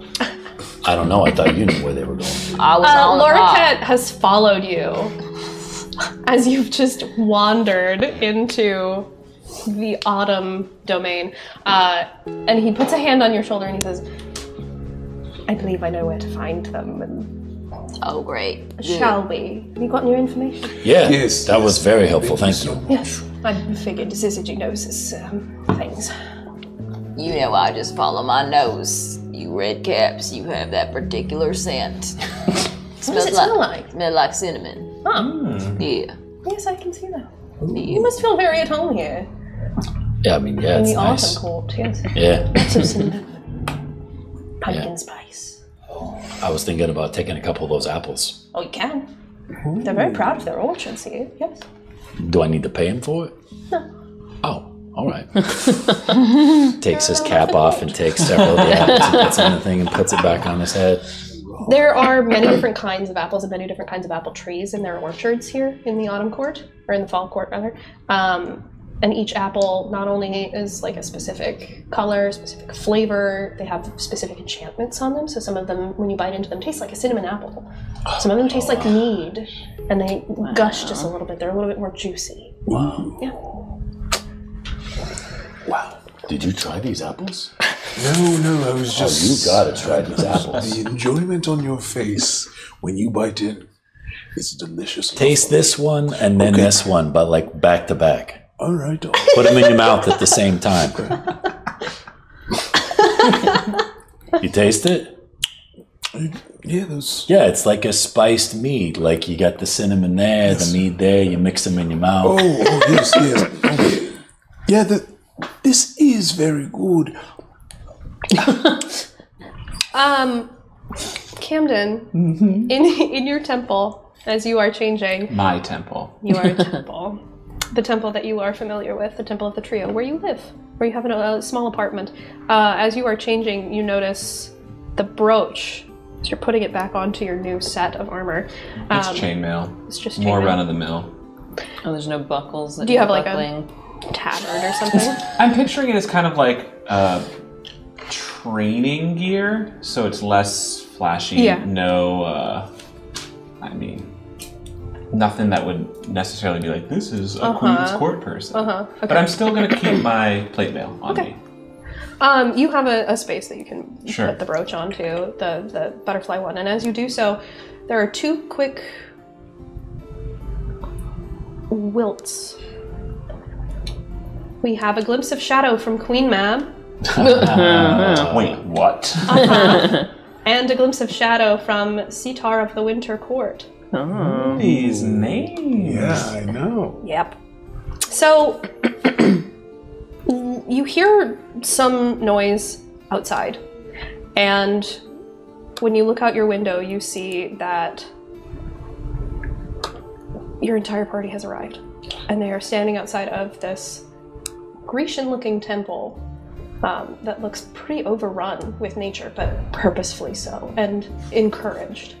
It's a very beautiful stone building. I'm with you, by the way, unless you told me to leave. I'll be in your apartment. Oh, no, that's fine. do you mind handing me my helmet? Of course. May I? Oh, You don't wear it. at well, all it doesn't times. match. Oh, well, I think you could make it work. Oh, well. I'll try it. It's not every day that... Oh, that does look quite fitting, I suppose. Yes. It's exciting. Just tread carefully as we make our way south. Have you ever been south? No. All right. Well, I suppose we should go. And I'll You know, kind of they're- put a big duffel bag with all my armor in it.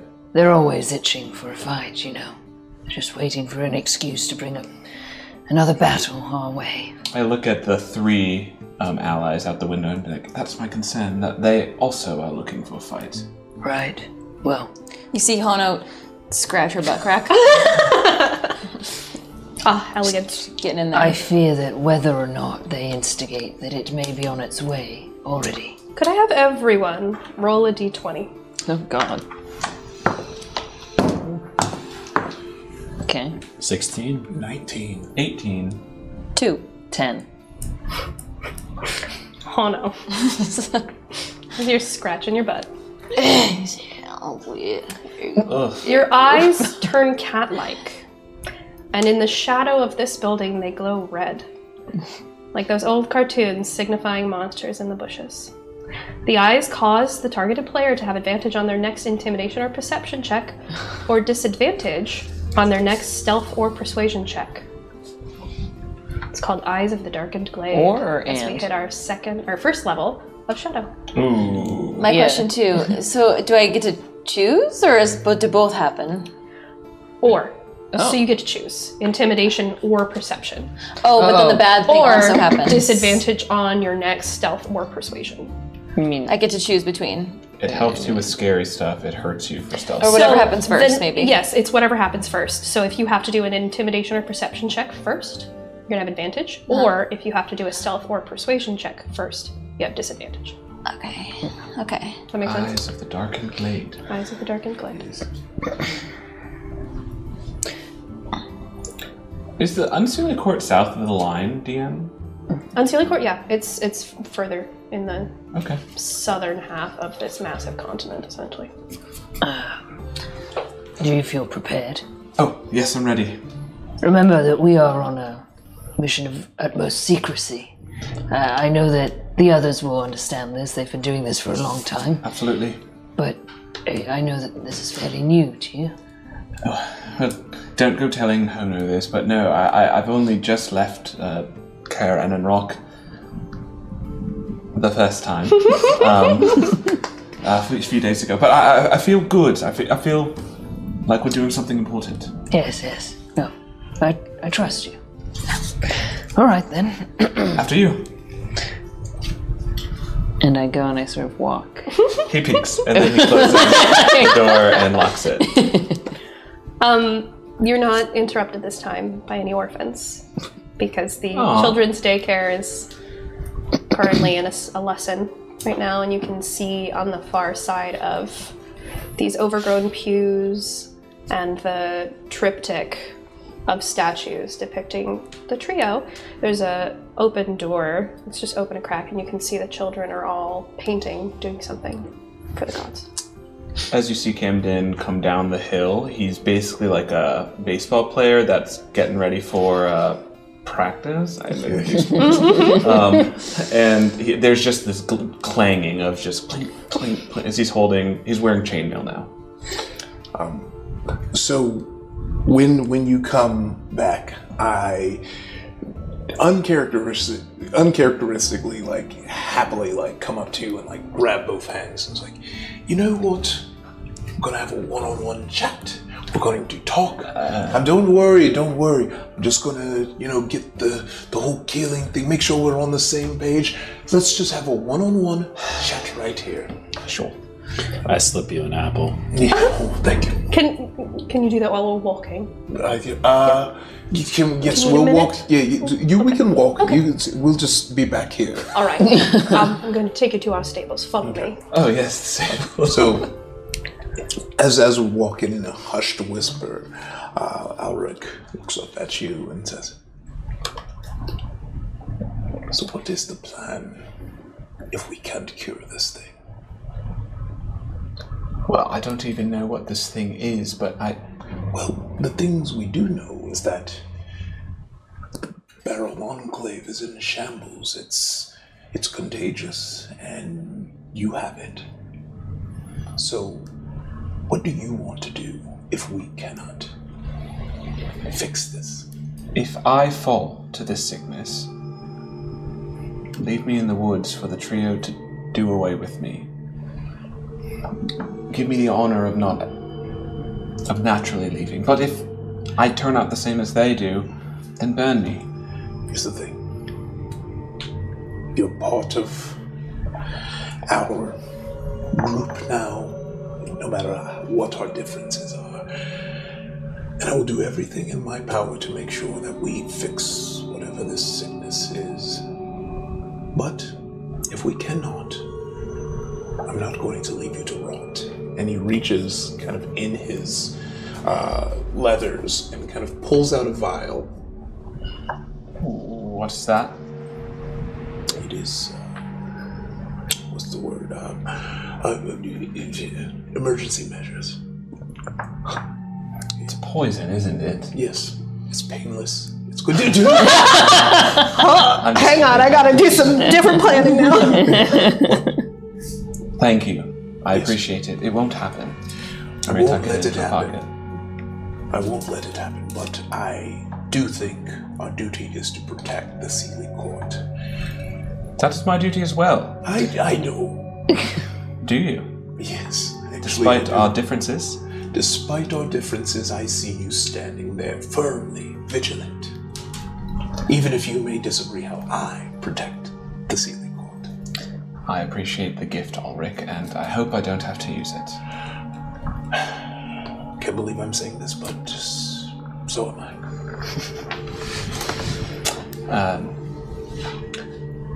Is Hono like 100 years old? How is... Well, no one knows. I've asked around for a long time. No one really knows. Hono, do you even know how old you are?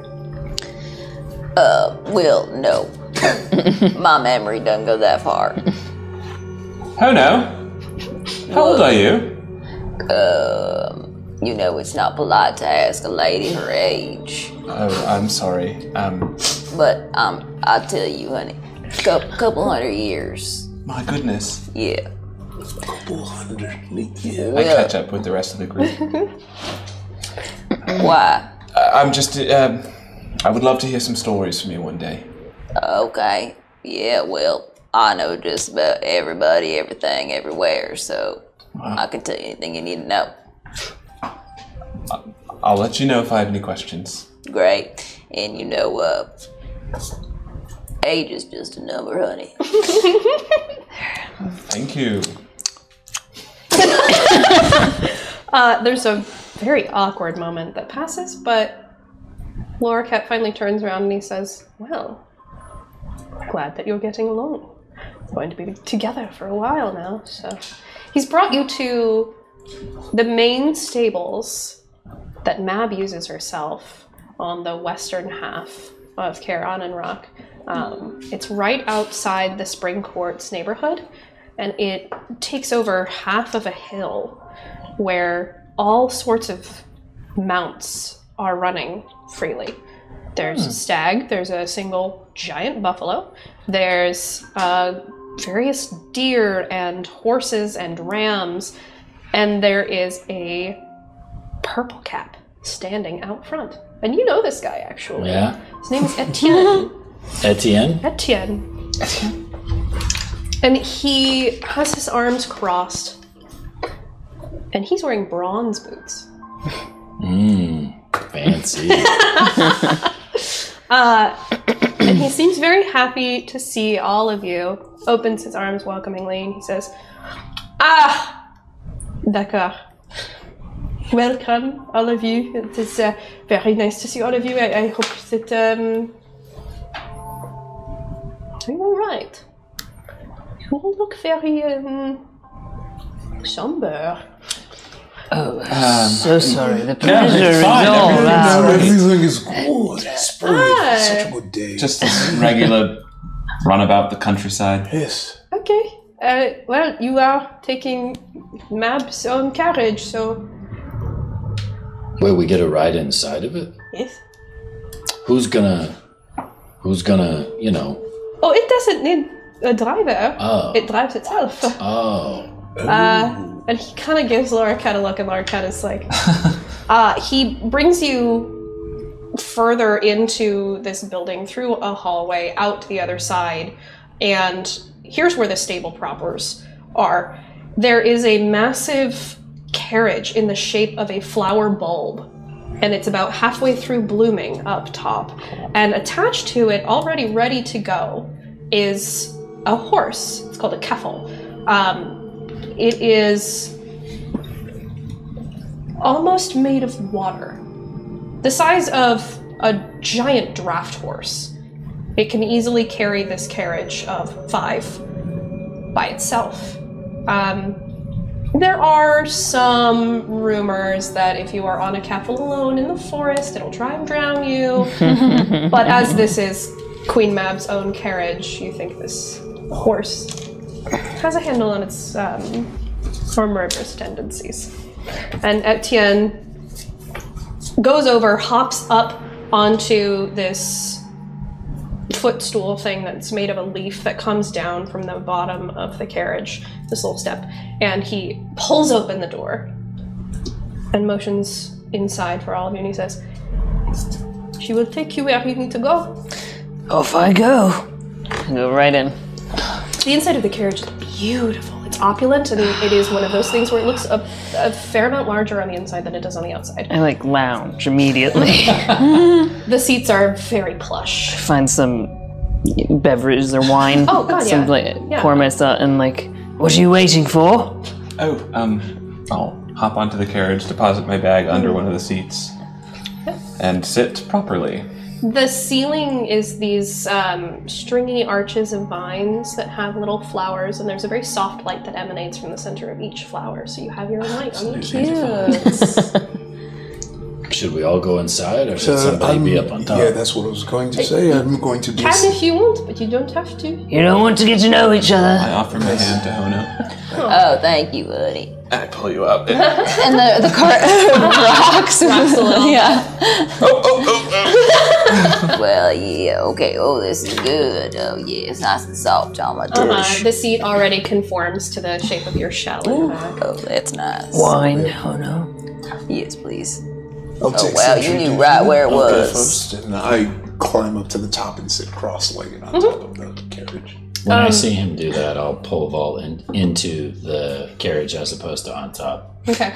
Lorcat, his face appears in the window, and he says, "Now, this is Mab's own carriage. This is a very big honor, but she asked for you to have permission to use it specifically. This carriage will go about 40 miles an hour for 8 hours straight without rest. However, if you are in immediate danger or stopped by some magical means, it will stop. If it does stop on its own, I would say be prepared." Lorcat, thank you for everything. You know, hop over, give a little kiss on the cheek first. Stay safe, darling. Always. Hope to see you soon. Camden has a strange suspicion that comes over him. He's never been treated this nicely by Mab and so specialized. Is there a way that I can just look at Lorcat one last glance before the carriage and just like, why are we so special? Make an insight check. Are you saying that, or are you just doing the high, like... I think it's a quiet eye thing. Or it's imposter syndrome, but he's literally... Ooh. Can I use that advantage? Yes. So you have an advantage from Ouroboros Tauros. I know who that is. The same spot. Don't roll over there. I won't roll over there. It's a 2 on the dice, so it's not great. You're just left in the dark. You're not sure. Cool. Maybe it's that Lorcat doesn't quite understand the look you give him. Maybe you're just... I'll dispel the suspicion from my mind and go to looking at the window. Okay. Really the reflection of Norrell in the window, but the window. Did you get a chance to figure out who we were looking for when we get down there? The plant, you know. I will be sending you a message shortly. Okay. I have ways to communicate with you. Don't worry. I will give you further detail. Have a pen and paper ready. Sure, I'll find one of those. I'm sure you will. Now, Rail, is there anything stronger than this wine? Oh, I'm sure I can find something. Yeah. If you could, this is. If you dig around, Oh, yeah. there's a very old bottle of a draconic mead that's been yeah. fermenting for a long time. Oh, This is the good stuff. Oh, yes, thank you. I like it like that. Good. Oh, yeah. Cheer, bottoms up. Yeah, there we go. It's like a limo on prom night. Like, it just smells like booze. Loriket shuts the door. He says something to Etienne, and his face appears in the window again, and he says, I hope that you fly faster than good news, and even faster than bad.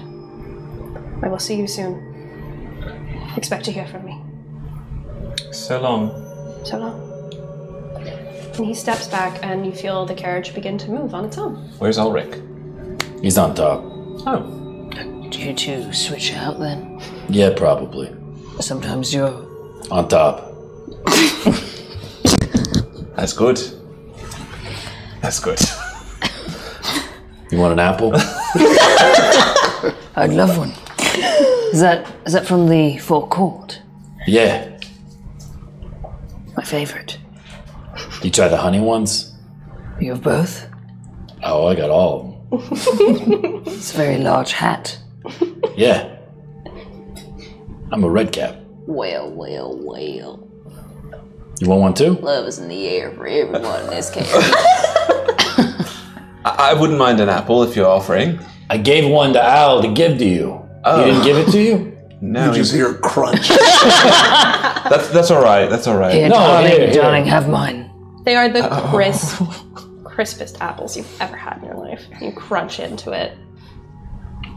I lean back in the carriage and think to myself, everything's gonna be all right. And then you smell putrid smell come right next to you. Oh no! Is there windows in this thing? There are, yeah. You just have to pull a pedal aside. Yeah, gotta pull that This aside. carriage is beautiful. It's a very smooth ride. Whatever vine suspension is being used, Suspension. you barely feel the bumps of the road. Ulrich up top, you watch the countryside go by and you realize you may be going further south than you've ever been in your entire life. It may be exciting and it may be a little scary. And the ride itself is very quiet. You said that the Wildenwood's like a day's travel? Are we going past that? In fact, as you look out the window, you are going right for the Wildenwood.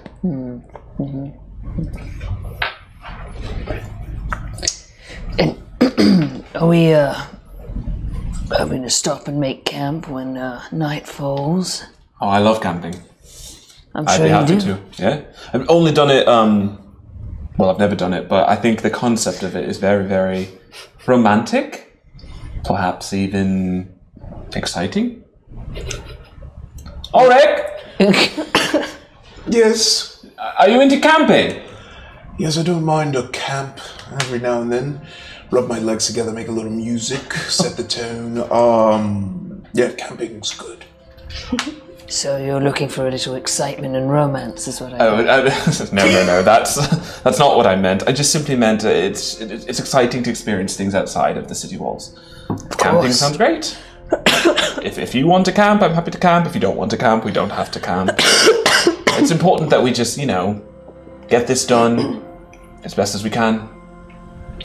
You know, Ulrich, keep an eye on the grounds as well. Any signs of, the last battle was fought through tunnels that came from the south.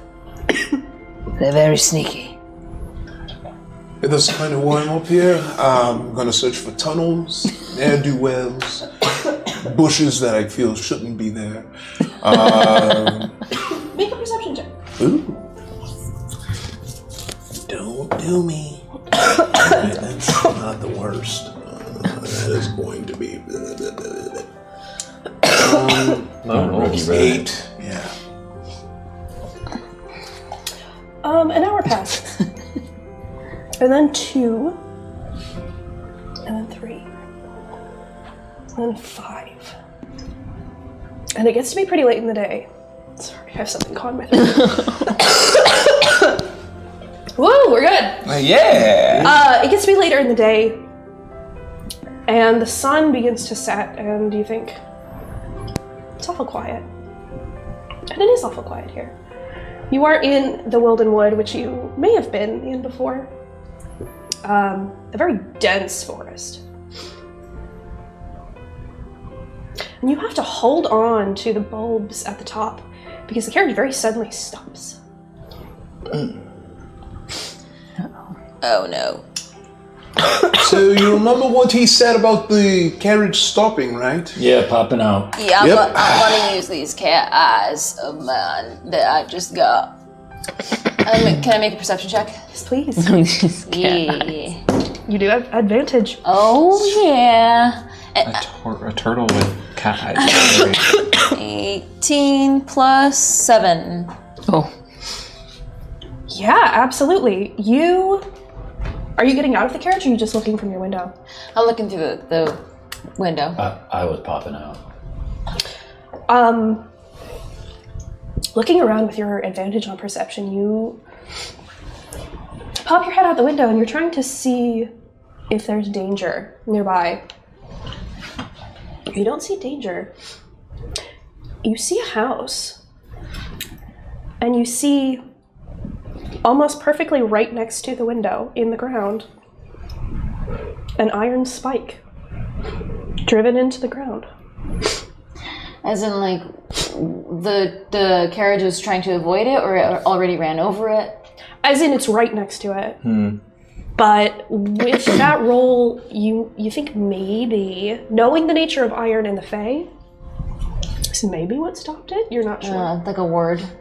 Okay, maybe. I'll follow, so I tell everybody exiting about the carriage with Bosog. I probably don't even notice the spike. I'm like You looking don't. across the horizon to see if there's anybody coming our way. You see the house? Well, I tell you. I tell everybody. Oh, okay. I shout it out, yeah. There is some smoke coming from the chimney. It's a crooked little, like, one-room house with a bit of a garden out front, and a scarecrow made of rags. And the roof shingles are all reds and purples. It looks like it had to be repaired at one point.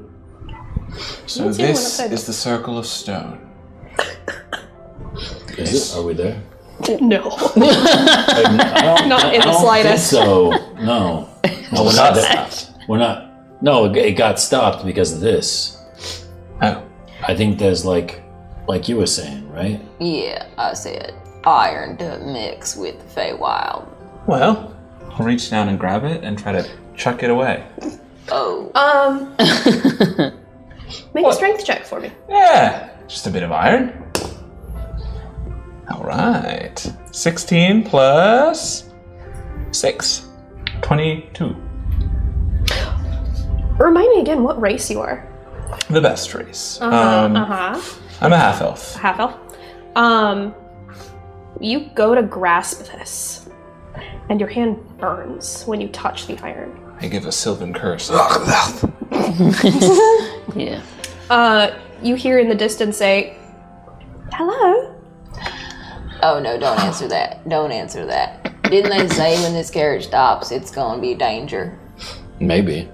And there's some kind of iron thing here stopping anybody from going any further, so... Right, but we're not even there yet. Right, can we just... Hey, carriage. She looks at the carriage. Carriage, can we go around it?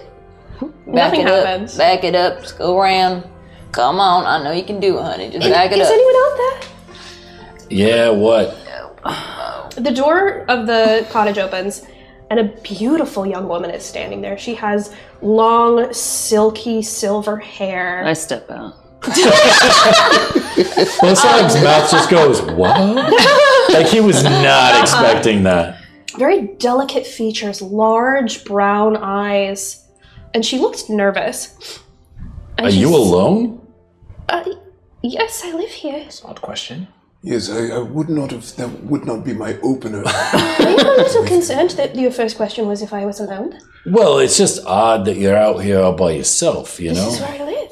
It's the woods. We're not here to rob you. Okay. Ma'am, do you need any assistance? I do actually. Oh, great. If you would be willing to help, you see, I have this blink dog. His name is Ferdinand.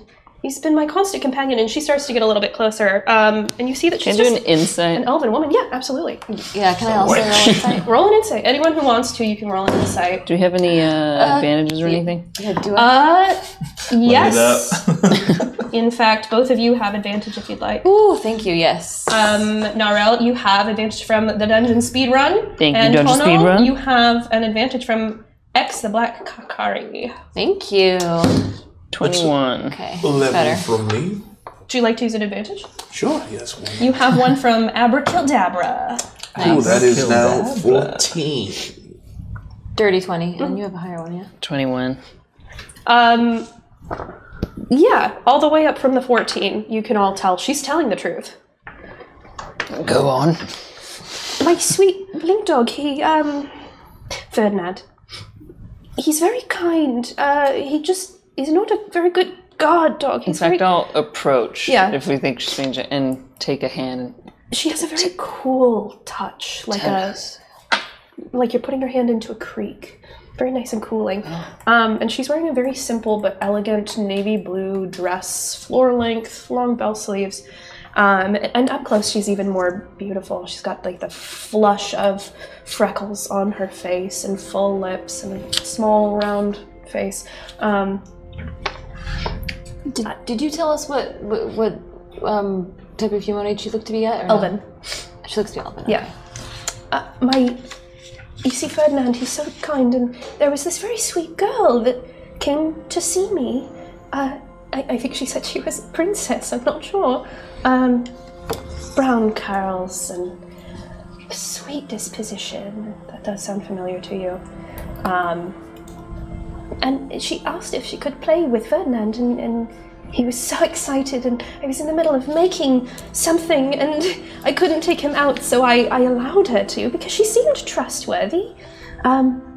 So she stole your dog? I don't think she stole him, no. I'm sure it's just a misunderstanding. They haven't been back, and it's been For how hours. long? 3 hours. Oh, only 3 hours. In She probably just got lost. In the Wilden Wood, that is a dangerous thing. True. Before we continue, I have just quick question.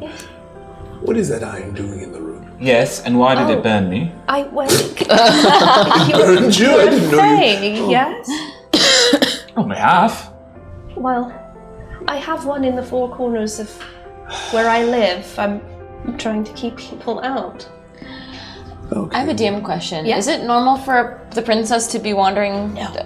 Oh, okay. No, that's not normal at all. Okay. You do know from being in town there was some kind of a rumor that maybe the princess, the princess might be missing. Okay. From specifically the Spring Court. You said this is a blink dog. Could it not have blinked him away? And perhaps the princess is looking. No, Ferdinand, bless my sweet little Ferdinand, he's not smart enough to do that. Well, you know that the princess is missing, so... I didn't know that she was missing. She's missing from how I know I think that's her. just a rumor. Well, let's just operate under the assumption that the rumor's true. So. Is she, like, kidnapped? Was she missing from where you're from? What I'm trying to say here is she didn't say nothing to you. She just said... No, I kind of thought that she was lying. I didn't think she was a real princess. Is she really a princess? What was the occasion? Could be anyone. Would she say? Why was she saying she wandering through the swamp, through the woods? Well, these aren't swamps. This is the Wilden Wood. Through the woods. She didn't tell me. You I didn't ask. What? It's just funky mindset. I'm princess. Well, she came by and she asked to rest. I think she was hoping for somewhere safe in the Wilden Wood. Okay. And you gave her a safe place then, yes? Yes, she wanted to sit in my garden. She was waiting for someone, I think. In which way did she go? I'm not sure. They went into the woods. Are there tracks? Make a survival check. May I as well? Yeah, anyone who wants to, you can make a survival check. I'll nurse my hand a bit more. I am skilled in survival, but I only got 11. Bosog, you have an advantage if you'd like to use it. Yeah, actually, I have inspiration. You do? No, I'll use the advantage. I'll keep the Do I inspiration. have any The Black Kakari gave you your advantage. Thank you, Black Kakari. any advantages? You do. You also have one from the Black Kakari. Thank you. I got a 17. Oh my god, they were both ones. Not meant to be. Looks like someone's That's distracted. funny. Yeah, I'm a little distracted. I got a 23 on the second one. The two of you notice from her garden, where she's got a bunch of herbs, rosemary, thyme, there's a little path that winds deeper into the woods. You Is notice? there paw prints? It looks like it has been used recently. The successful insight check that we rolled earlier, is that telling us now that what she's telling us about the princess and everything is truthful, or it appears to be as truthful?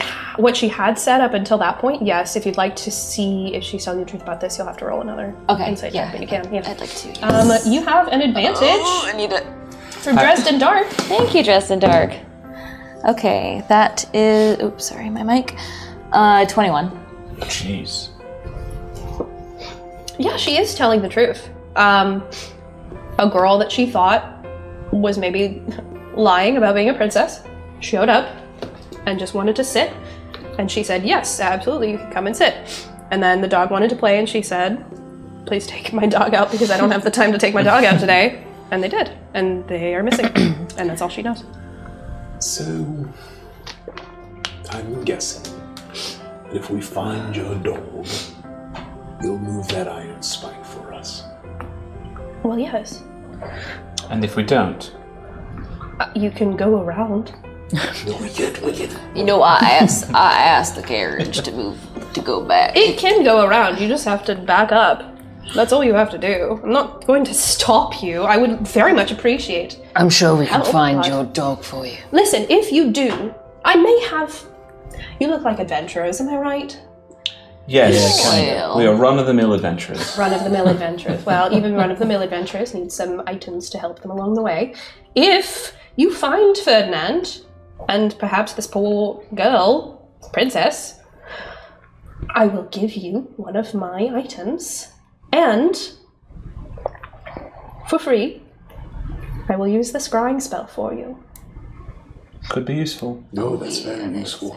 You a mage. I mean, we just needed the iron kind. spike, but, you know, Well, an upsell. and also I would normally say we should definitely pass on something like this, but the scrying spell is excellent, but also the missing princess, you know, maybe that's related to a missing king. Perhaps. What? Missing king? Perhaps it is not, What missing king? That sounds absurd. There's no missing king. yes, perhaps the court's matters are not to be discussed at this moment. What court? We should go. We should really. We should move. Watching all of you very Thank you so much for your kindness. We will find your dog. Ferdinand, and I'm gonna start walking down. Do you got like a treat or something we can take with us to give to Ferdinand so he trusts us? Or like a piece of clothing or something that smells like you? Well, yes, you may. And she, from a pocket, brings out these shears that it looks like she uses for her garden, and she takes a little snippet of her hair. But lady, You don't want to come with us? No, I must stay here. I'm currently watching a pot. I'm making a potion. we didn't get your name. You may call me Mama Goodnight. That was not what I was expecting. Mama, good night. Mama, good night. Mama. Mama. It is a nickname, but it is one that I like. Alright, did any of you lock the carriage? We should lock it before we go out in the woods. I'll do it. You go over. There's no, like, lock system. Yeah, she takes a bit of goo that's just on her and wipes it on the crease of the door so no one wants to touch it. Perfect.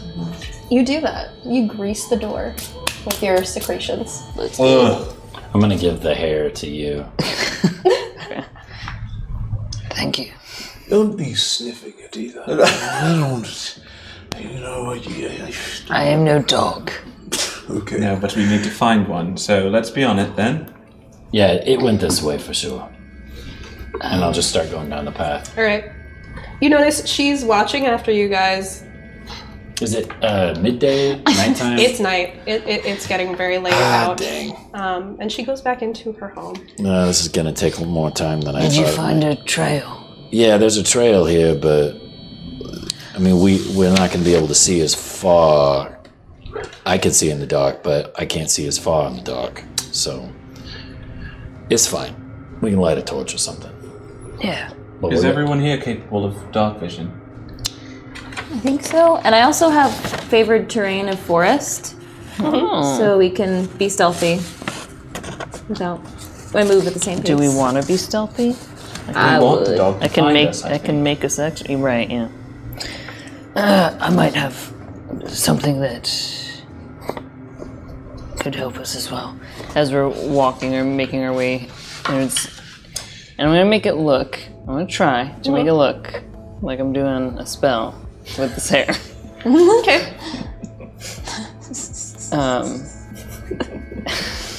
Charlatan. Yeah.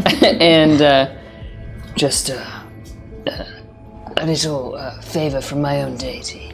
Some magics I've been gifted. and I'll do some Is this bullshit? same thing, and I want to change into Mama Goodnight. Okay. Ooh. Can you roll deception, and you want to roll an insight? for Yeah, what deity? Yeah. Insight is... No, Rel, you do have advantage. If you'd like Great, to because use I it, let me had know. disadvantage. So yeah, I'll take a straight roll. Okay. 22. That's from City Racing Girl. From you. I'm assuming you don't want to use an advantage on the On a 22, I Yeah. think I'll stick with that. 17. 17 on the deception. You let him know. Oh wait, what was your... On the deity thing? On the deity commentary? That's what your insight was? Yeah, you said I'm using yeah. some magic of my own deity. And I was like, okay. You're 22? Okay, so you presume I do have a deity that I'm talking about. Did they do whatever is happening to me right now? Probably not. You haven't heard of that? Although you do know of magic, right? Yeah. But That ain't no deity magic that I see. it doesn't look like magic, I guess. As my form just like changes into. Although does my hair stay blue? Yeah, it's actually gonna keep your pixie cut form. Cool. Well, that's unfortunate, but perhaps Ferdinand will respond to this. Wow. Such a strong goddess you worship. No goddess, but Yeah, my mistake. maybe I'll wrap something around my head so that the hair isn't quite on display to attempt. I got an extra hat. You want to borrow it? Yes, just a red cap. Yeah. Lovely. Ferdinand. Off in the distance, you hear one sharp bark. Yep. Ferdinand, boy. It is me, your mama. Oh, mama! Boy. Make me an animal handling check. Oh God. Out of game, how convincing is this, aside from the hair, is this Mama Goodnight look? It's spot on. It is spot on. I'm not trying to meta, but... There is a disguise self spell, but you would be able to see through that knowing that she cast it. But that's very common among the Fae to be able to just... shift. Yeah, but that's more of like an illusion rather than what she's doing. Yeah, you rolled pretty high. I'm not saying nothing. I'm not popping anyone's secrets. 8. You hear this sort of questioning bark. And that's all. Let's just go that way. Yes, agreed. Yeah. Would everyone roll a survival check for me? And if you would like advantage, let me know. Yeah, go ahead and Allyrick, let me know. Hono, and Camden, you all have advantage. Thank you. I'm going to use that one. Alright, Allyrick, that's from the Black Kakari. What are we rolling? Thank you, Black Kakari. Survival. Survival. Hono, yours is also from the Black Kakari. Thank you. Camden, are you using yours? I am. It's from Braba. Thank you, Braba. Braba. 19 for me. 19 for me as well. The roll I needed. 17. 22. Evenly matched. Yes. Yes. Are you gonna roll or just fall? I did not roll that well, so Okay. I lose the trail and then I just start following them. You actually get distracted. Because you usually walk side by side with Allyrick. He's a little behind you right now. And the rest of you find this trail pretty easily. You're going through grasses that seem to get taller and taller and taller. And the grass opens up into a clearing. And you see this small dog. And blink dogs are usually like a mustardy yellow. They're very sinewy, but skinny dogs. They've got very sharp, long ears. And this dog looks up and a little confused, but his tail starts to wag a little bit when he sees you. Ferdinand. And he is at attention. However, you don't see the dog because you're focused on something else. You look back at Allyrick to be like, hey, we found this dog. Uh-oh. And behind Allyrick, even in the dark, is this shadow. 2 tiny pinpricks of white light for eyes. You can't see features, but it is so strange that Allyrick hasn't said anything about this because it's like right behind him, right over his shoulder. Like it looks like it's gonna do something to him? You don't know. You just notice it's this shadowy figure right here, pressed onto him like his own shadow. Hey Ulrich, you got something right behind you. Will you make me a history check? It's like terrifying. Go look now. History? There's a History. huge python. Yeah. 16? You have heard really vague recollections of people in the woods going missing because of a creature. It is very unclear where they came from. There's some folklore that they're cursed. This is a creature called the Hide Behind. And what it does is it picks a target. Right. And it drains the life from that target. How? We don't know. That's not good, man. Do I know anything else about it? Like what scares it, what its weakness is, anything like that? No. You've never run across one before. And people don't often talk about them because people don't often survive them. So I say that, and then you see, and you would know what this is, the gold in my eyes starts to fade and starts to fill with blood. And you see me starting to choke up on my halberd and my arms start to shake. Oh my god. So then I naturally reach for my dagger. You reach for your dagger and you feel 5 cold fingers clamp onto your wrist, stopping you. And this is where we're going to end tonight's episode. We are going to start the next episode with an initiative roll. And unfortunately you're going to have disadvantage because of this creature. So, all right.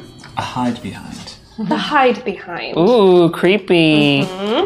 I feel like it's my worst nightmare when someone's saying like, "Don't move. There's something right behind you." Like I don't ever want to hear that. I'm gonna just make that clear.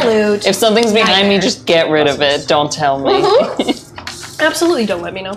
So, thank you so much for joining us for episode 2 of The Broken Ring. The Broken Ring. I think we're gonna go through and read these names. Yes, so at the end of every show, we like to play a lovely little game where we read off our top patrons' names in a fun, funny, and wacky style suggested by you. Has everybody got their list? Yeah. Yes. Okay, so up first, let's do Team Shadow. Team Shadow, funny enough, it's from one of our lovely patrons, I Think I'm Nuts. Thank you, I Think I'm Nuts. Ooh. Read through the terms of the service for the latest app you downloaded. Oh, man. Oh, my God. Take it away. Okay, so it says that terms of service are doubled in Idaho Judd users. That shouldn't be too much of a problem. Yeah, but you have to be down to clown. It says specifically you have to down to clown to be able to download the app. Yeah, but if you aren't, it's a link and break. Down to clown. Yeah, it's a link and break, and then you might get Abra killed Jawbreath. Oh wow, they just say that right there, huh? Yeah. No, it just says that. Are any of you seeing this little box that you have to check that says kitty scritches, or is that just on mine? Oh, they put that on everything. Do they? Yeah. I mean, standard. I usually just skip through and always tick it. Yeah. Yeah. You don't read it? You don't read the fine kitty print? scritches? No, you want the app anyway. I mean, I'm a gateway guy. I'm a gateway guy. Yeah, you are. I just say you don't use Apple products? No, I'm a gateway guy. Okay, but now I'm curious, though. I mean, what does it say? Oh, what is this one here? This line. Anyone who purchases this app needs to TUOMASK? TUOMASK? No, I'm familiar. Yes, it's like a second app that you need to download to be able to use the first app. That's it's like then they send you the code, and then you put in the code, and then you can open the original app. Yeah, and the code is usually like a word or something like fail waffle. Yeah. That's the code. I used to use fail waffle, Yeah? and now everybody uses it. So. You're a trendsetter. You were there before it was popular. Now I have to use fail waffle 1, 2, 3. Okay, well, I think I'm nuts or something because I don't think I've ever used the second app. Oh, to do this. That's I've why only you're just not able to do like the full thing. Oh my god! You got to become a and gateway that's why guy. I can hack your app. Yes, from my phone. That was you? That was me. Oops. Oh, give me a link and break. They say they can use the front camera to record your entire face for AI. No! It's gone. Yeah. It's a constant live feed. That's what SAG is striking him. Well, anyways, this app there. I'll sign it. Yeah, I want to use Just it. sign it. Yeah, I already agreed. I love Snapchat. Okay. That was both fun and painful. Okay, so up next is Team Light. This is a suggestion from Idaho Judd. Thank you, Idaho Judd. Yay. His suggestion is henchmen picketing. Oh, I didn't even see this part. Henchmen picketing outside the fortress of the Big Bad. Oh my god. Picketing. Big Bad's going down. Hey ho! Big Bad's going down. Hey ho! Bigger Well, you guys, we have to agree on a chant. We can't change the chant every single day. We have new people coming in. Can the chant rhyme? Please. That is all that's what I was saying. We no longer want to murder unless we have festive life preserved. Does that rhyme? Yeah. You know why that was this Big Bad? Why? Because he took my farm, he took my goat, and he's nothing more than an angel devilson. You know what he did to me? What did he do? I was on a sick leave and he made me do the dungeon speedrun. Oh no. That is going down. I hate it. Oh man. Maybe they'll take our Brebas and they'll They're not gym-witted enough to be able to take our Brebas, okay? Okay, but everyone make sure that you're getting enough water, everything. We don't have a Ghostbusters quick response team on hand. Should anything happen. I drank all my water already. Yeah. Yeah. Oh, I'm sure there's a food truck or something, or like you could just Jules is right there. Okay. City Racing Girl, come join our protest. The big bad must go down. I bet you City Racing Girl has good rhymes. Also, Unbearably Loquacious has bought a coffee truck for everyone. Unbearably Loquacious. Very nice of him. Yeah. I mean, he made so much money on his last 6 movies. It was Yeah, nice of him to buy that one coffee truck. To be fair, this is Fenduro coffee, so it's tea coffee. Very you know what I mean? Everyone, please stay on the sidewalk. Do not be dim-witted. Stay on the sidewalk. And also, still be careful with the coffee because the closest bathroom is like 2-mile walk. So just be aware. Just be aware. Very, very true. Oh man, Really great chant. Good chant. That was a lot of fun. Thank you guys. Thank you to everyone who suggested those. Yes, thank you, It hurts patrons. a little bit because it's a little. It's true to life. It's true to life. Yeah, We're just right. playing ourselves. Let's go around and do some plugs. Start with Tom. Hi, I'm Josephine McAdam, but I did this all wrong last time. I just want to talk about Iffy tonight. Fantastic performer, writer. You can see him in so much stuff and see all the work that he's worked on when we're not striking. But you should look it up yourself and see what's out there since he can't promote it himself. But there is a short film that you can see soon enough that I wrote and that we made together called High Stakes. Wow. It'll be coming out soonish. You'll find out more soon on Good Time Society. And it was just at Gen Con, and if he's fantastic in it. And just look up everything that he's done. He's Good plug. Oh, wow. Good plug. Good plug. That was nice. Yeah. Christoff. It is a full moon tonight if you're watching this right now. So our Forest of Fey candles are on sale. And it is a Feywild themed campaign. So check out cantripcandles.com and get yourself a Forest of Fey candle. There's my plug. Yeah, it's good. Jess. Hi, what am I plugging? I stream on Reckless Comedy, and that's on Twitch and YouTube, and that's it. Iffy Nwadiwe on Twitter and Instagram. Yeah, go see Josephine's movie that she didn't plug last week. And when I reminded her, decided to plug me as well as the movie this week.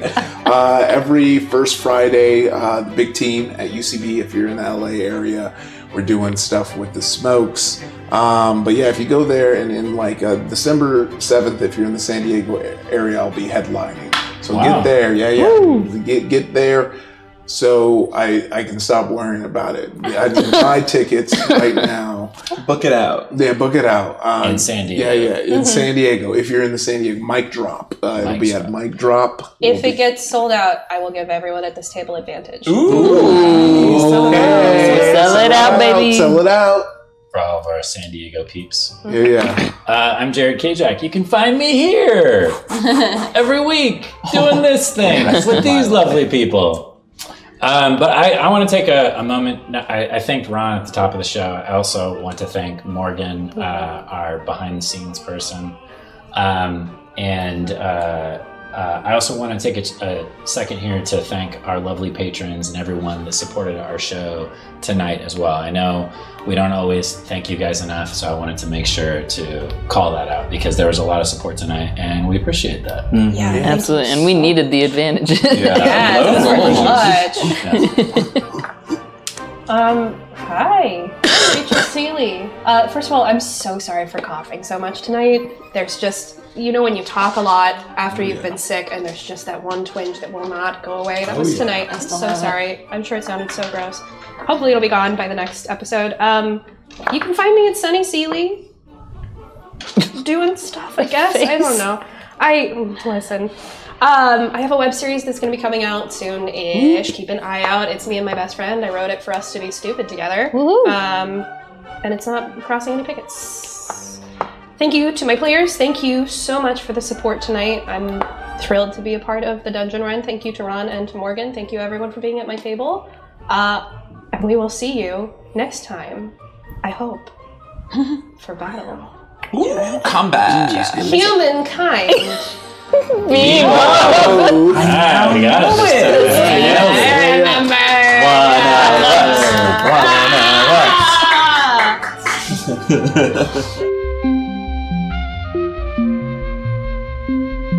It started. It started. It started. Started.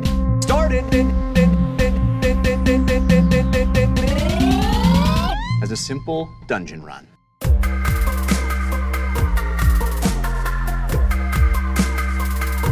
As a simple dungeon run.